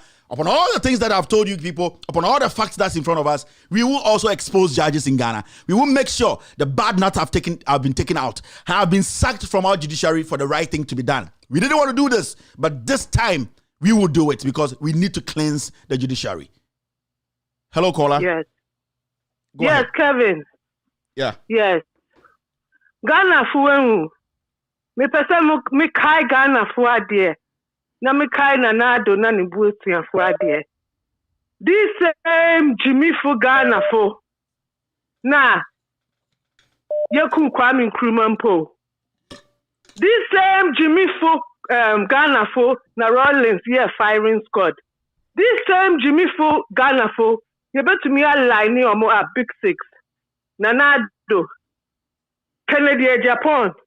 Bedie to Gabinum. Aye firing squad wo chebi kwano so wo call hill ni so a se sa na omo penwa. You bet me aye na man mo. You bet me aye no boko te gini so. Na in Kaina omo no firing squad no. Omo ba the start aye farming to feed prisoners, hard labor to build prisons. Ata na man ka sam probe to me dem. Into me person me kai na nado na ne busiafo na Ghana fo say ye Jimmy Mpoa shamayaye na modern day na yes yet na ho ya big time mistake for putting Nanado in president. Thank you very much. And now we can fix it. Mirasi. All right. Thank you. Hello. Yes, sir. Go ahead. Hello. Good evening, Kevin. Yeah. Kevin, one Ahmed Nekasa because free Sunyane. Kevin, asem na da hone eno ana waka no. Case na da hone enye easy because Niama Akufo-Addo ne MPP aban otro akese a omutwade to His Excellency John Dramani Mahama ne NDC aban so a omobai hwe numuni a omonhu na point is omunya any case bia evidence bia mfam back wom no enunti na omugina so say at all cost say ye jeli opunene akongo uhe case so there is no evidence bia kiremu say opunia ye bone enso Godfrey Dami by force say obe ejeli mine na we are nyina any anida sa case na ekoso ochina omosan opino obie follow na press conference na omobeye ne ndene de ekura enokura na say o masem kura.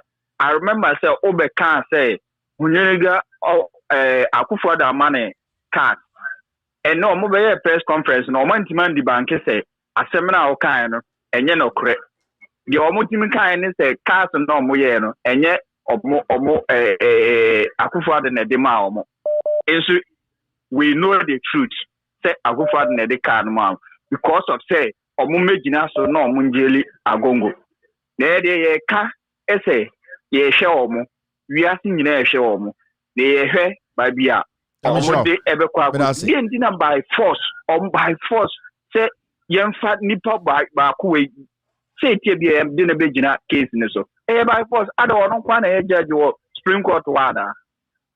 That's it, Kevin. That's it. Thank you very much. Hello. Hello. Yes, I'm back. Hi, I just say. If you have a call. Mercedes Papeni. Oh yeah, Mercedes Papa. I'm saying. Mercedes. Hi. Hello. Hello, Mercedes. How are you? I'm so good. How are you, Kevin? I'm doing great. How tomorrow is Thanksgiving, right? You're gonna enjoy yourself tomorrow? Yeah. Great. I'm gonna give you guys a call tomorrow. Kevin, God bless you. God bless you too, Mercedes. I love you. I love you too. Have a nice day. Have a good one. Have a nice Thanksgiving. Sure. Yeah, Kevin. Mm-hmm. Yeah. Let's say, okay, ada na oye Editorial na omuka so ma lies off no. Yeah. Yeah, now it's ammunitions. Now, omode continue the whole Ghana lies off no. So okay, yeah. No, mama, the whole ammunitions into NDC for some Mahama Sutia. Or also, ne phone or use no more tapo into so didn't come over or hadn't come Sudi. And I'll call so no. All right. I'll call so Gabby Numina, you know. Prepare the way you know for documents you know ready. Mati. Actually. All right, but that's okay. It. Thank you. All right. Hello. Hello. Good evening. Yes, sir. Bachakasa. Lester Chairman. Lester. Oh, Lester. No voice no phone to mention him. Bibi aboko. We say that. Mkofana ndugofu. Why is Shama? It's not me can't tell to what, but one reading menu, but my say very common to the most block video situation. Because America said said in a creation. The whole year program now will start here. The numbers in a platform. Hey, we will start here platform. When you call the main issue, numbers now jump. You call 3,000-4,000. Would you phone see what Kim said? Who be a phone line? Would you share numbers? Yeah, to have about 2,000 something. You know why? The leader situation they are there. Yeah. So when him said, Kevin, Obiano Abekano Pre, I'm not gonna quite it. They know it. I didn't tell you do it. Woman him Kevin, but Yankupon and myself, woman Bekano Pre and say, I come up for they work and you kind of Mummy and Fanny Kratabak, Ranian Push, young son of Crunch, Kevin, woman yebi. I didn't know Kevin, woman yebi, and Rawuka Assembly said, Girl, now your man court, or sorry, your man deputy for the exam hall. We wanted to know who is she. Yeah. And where your mind. This is what we have to do. Kevin, who himself, I was sitting here with Kevin Misu. Kevin, how is going to, how, as a parent? No, no, the panel were here, Kevin. So we were about bet me and the who be a question. Kevin, I want to be Kevin. He will never, ever. He or she, nobody will ever do this to his own unborn baby. No piano up here. Your my Kevin will be night. Wouldn't mean Kevin say you dear most you put you into my trial. Just say Kevin, in Kumaka say for whatever. I'm sorry to say, Kevin Kuma. I'm sorry. It's not like Thank you, Lester. We are backward. Sure. Thank you very much. Okay, that was Lester. All the way in Leicester in the UK. Hello, caller. Boss Kevin. Yes, I'm Patrick Asa. Kevin, good evening. Good evening, Sako.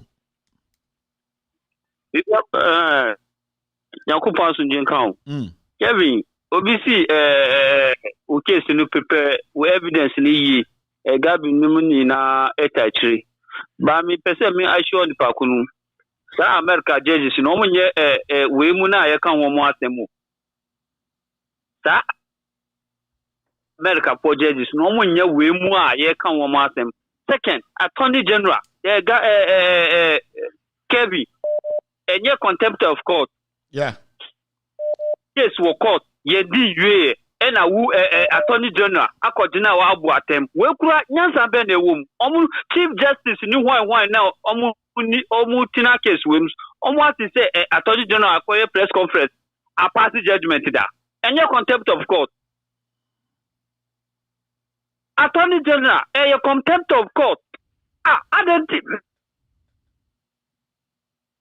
Now, DNA.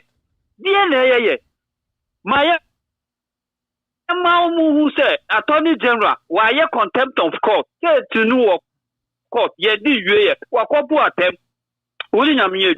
Thank you, Papa Sako. All right, I'm trying to find a video to play. Not my mobile. Attorney General, there's a contempt to be brave. Oh no, prejudging cases there. Number one.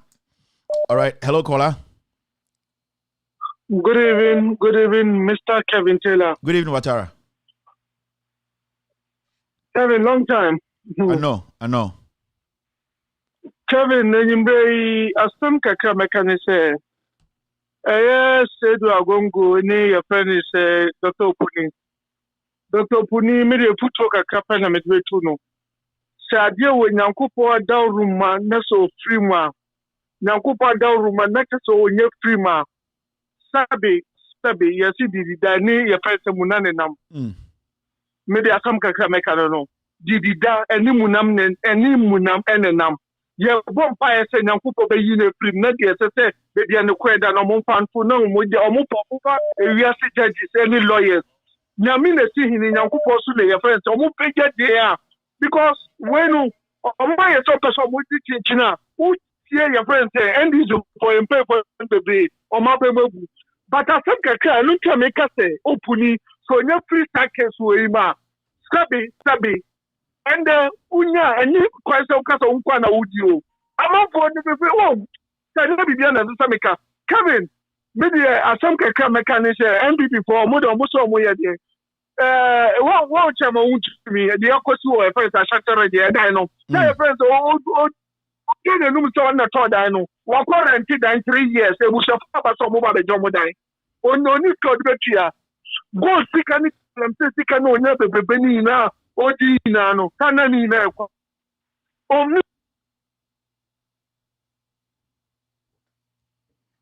Hello?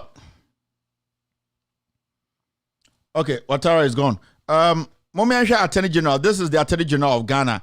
Namunsha Sibia Oka in Senfa cases on this Attorney General, Godfrey Dame. He is one of the most political, very political. I don't get it. For me, it's a ruling for the future. It is one that really opposes the tenets of the rule of law.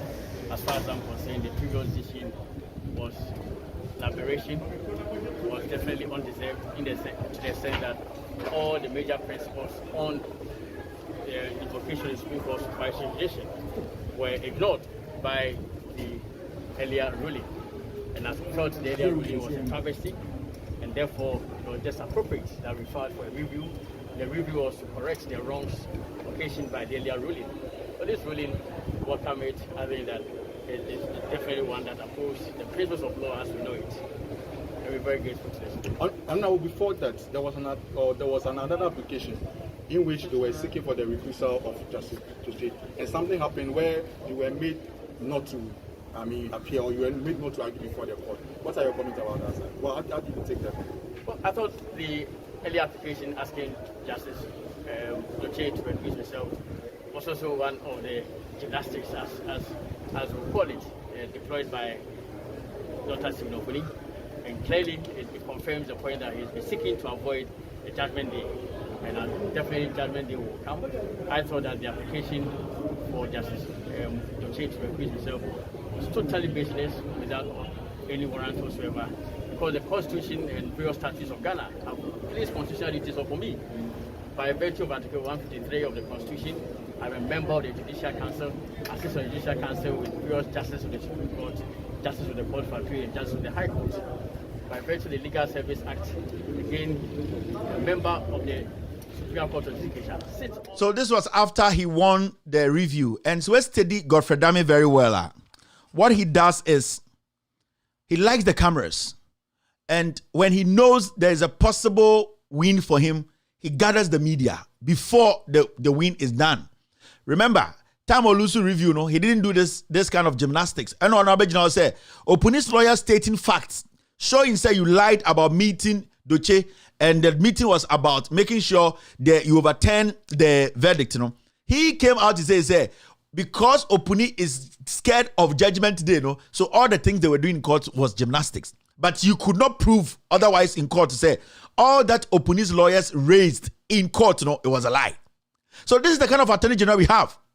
And he's another TikTok Attorney General, Debiano or Yuzu Mediano. That's what I'm saying. Say tomorrow, this case, our eyes will be there. Me say, if Anka cameras Raha, Anka check case with 24/7 on Loud Silence TV. But I'm promising Ghanaians, say tomorrow, case Nikoswa, we will bring you word for word, statement by statement, action by action, body language by body language till the case ends. Now, the kind of lawyer Judge Honyenuga is. Honyenuga is a political judge. Honyenuga should not sit on any case. In fact, he should be demoted. Because you sit in public and tell people to go and vote for the president, and you expect Honyenuga to go and sit in court and say, I am ruling against the president. Because if Opuni wins this case, Agongo wins this case, it will clearly shows Akufo-Addo and his gang, they actually cooked lies throughout their political career. So this is actually a credibility test for Akufo-Addo. And the issue is he has no credibility. He wants to force himself to get some credibility. So who is going to do the dirty job? Honyenuga. Who is going to be shown to the public as the person who used his face to do the dirty job? Another Honyenuga. Who is going to put his family on the line to make sure that his wife Lawrence will become a laughing stock in her school and in church? Honyenuga. Who is going to destroy somebody's marriage? Honyenuga, because he's sleeping with his subordinate Angela. Angela's husband is angry. Who is going to take his face to take the shit? Honyenuga, because Doche, because Timila, who is aka Kulendi, Yoni Kulendi, and then CJ help write this judgment for him. If he says he's an honest man, the stool that he's sitting on, he should come out and say he wrote this judgment. He did it. He should swear. The stool will kill him. He knows he didn't write this. And there's more coming. Because I want me pay baby. When the case starts, something will happen. I go show you people something. And we day here. Some catch on Attorney General is going to be Doche. They started me. They did everything. At the end of the day, they admitted it. Me catch them says it's going to be 4-3. It became 4-3. Make sure my DB. Tomorrow the case is starting. And this is going to Honyenuga. I would love for you to step away. Step away to protect your family. And I'm not saying this like somebody's going to attack your family, but the credibility, the integrity your wife has built, the career. If you don't want anything to come out again, and I mean, when I say anything, I'm talking about your affairs, the kind of things you are doing underground. If you had not put yourself in this position, we wouldn't be sitting here speaking about you. I wouldn't have never done that. If you had honorably stepped away from this case for another judge to take over, I wouldn't be sitting here talking about you and your family and the woman you are sleeping with, and in Akosombo Hotel, the room you'll be sleeping with, cameras capturing you. I wouldn't say it. But you have become so greedy. You are doing a job for people who are evil, who are dangerous, who just want to jail people without facts. You are doing a job for an attorney general you can give birth to. You are doing a job for kids who are manipulating you to go and misbehave. Just go and destroy every single thing you have built as a man. Who do you think you are? The people who made you a chief are disappointed in you. They spit anytime you pass because you have become a doll. You have become a puddle. You have become a puppy for a certain president who does not respect even your own people to give them a right to vote. You have disappointed Ghanaians, and you should bow your head down in shame. When you sleep tonight, you should tell God and tell him to forgive you, because you might not have any favor before God when you put yourself through this, when you put yourself on the line to destroy people whilst you know the facts are showing you are not supposed to do that. Remember the lady who they used to jail Chachu? She became psychologically unstable. You know that woman. You were a judge. After she jailed Chachu, you saw what happened to her. Don't put yourself under the sword of death. Because the moment you do that, your heart, whatever you have built, is going to drain you. It is going to make you lose everything that you have built. And that will push you to your grave. Please, you are a man. You have kids. You have a wife. You lead a community. Make a decision that will favor you in front of God. Greed will destroy men. And I am a young man. I'm not old as you, but I can tell you that where you are heading is doom. Where you are heading, upon all the masses you have, the wealth you have amassed, upon all the things that people have promised you, you might not even have that heart, that happiness to enjoy it. Life is life. You cannot deliberately sit and jail a man without looking at the facts, just to please the balls of a dying old man. Akufo-Addo is older than you. And yet Godfrey Dame is younger than you. The Chief Justice will serve his time and quietly go sit. You will bear the burden. The hell will be on your head. You will roll in your bed. You fight for death. But death will elude you, because death will tell you, confess your sins for destroying the man who was created in the image of God. I've never sat here on my show to say Opuni is guilty or not. But Opuni, Agongo, anyone involved in this case deserves a fair trial. They all deserve a fair trial. That is what we call Ghana. That is what we call making sure you are doing the right thing in front of men and God. We are messengers. Messengers who are ready and willing to speak the truth. I might not be here again tomorrow to tell you this, but the words are words that will follow you to your death. As your own colleague, Tokonu, said, do you want to be the son of the devil, or you want to be known as the man who made sure he stuck to his principles to deny that act of destroying other men? You have children, you have family. Whatever any man does on earth, he will reap it 10 times. What do you think your family, your kids will reap in the near future? Jailing Opuni, jailing Agungo illegally will not save you. It will put pressure on you. It will destroy you emotionally. It will destroy your wife. It will discredit your chieftaincy. It will make you look like a man without integrity. People will look at you and spit. People will look at you and say you are a traitor. You kill men. You put men in jail. Men who are innocent. Do the right thing. Step away honorably. This is the word. You can decide to take it or ignore it. Because at the end of the day, every single man will stand before his Lord. And after this thing you are doing, where will you stand in front of you, the Lord you took an oath in front of? My name is Kevin Ekobedu Taylor. This is With All Due Respect Extended Version. We will be here on Friday to talk about Ghana. Tomorrow is Thanksgiving in the United States of America. I would like to say Thanksgiving to every single individual. Enjoy your day tomorrow. I will be with my family. We will be enjoying the day. We will pray for you. Pray for us. We are all good. We are all messengers who are ready and willing to speak truth to power. We will meet tomorrow. We will speak truth and we will make sure Ghana is saved. Good night and cheers.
awa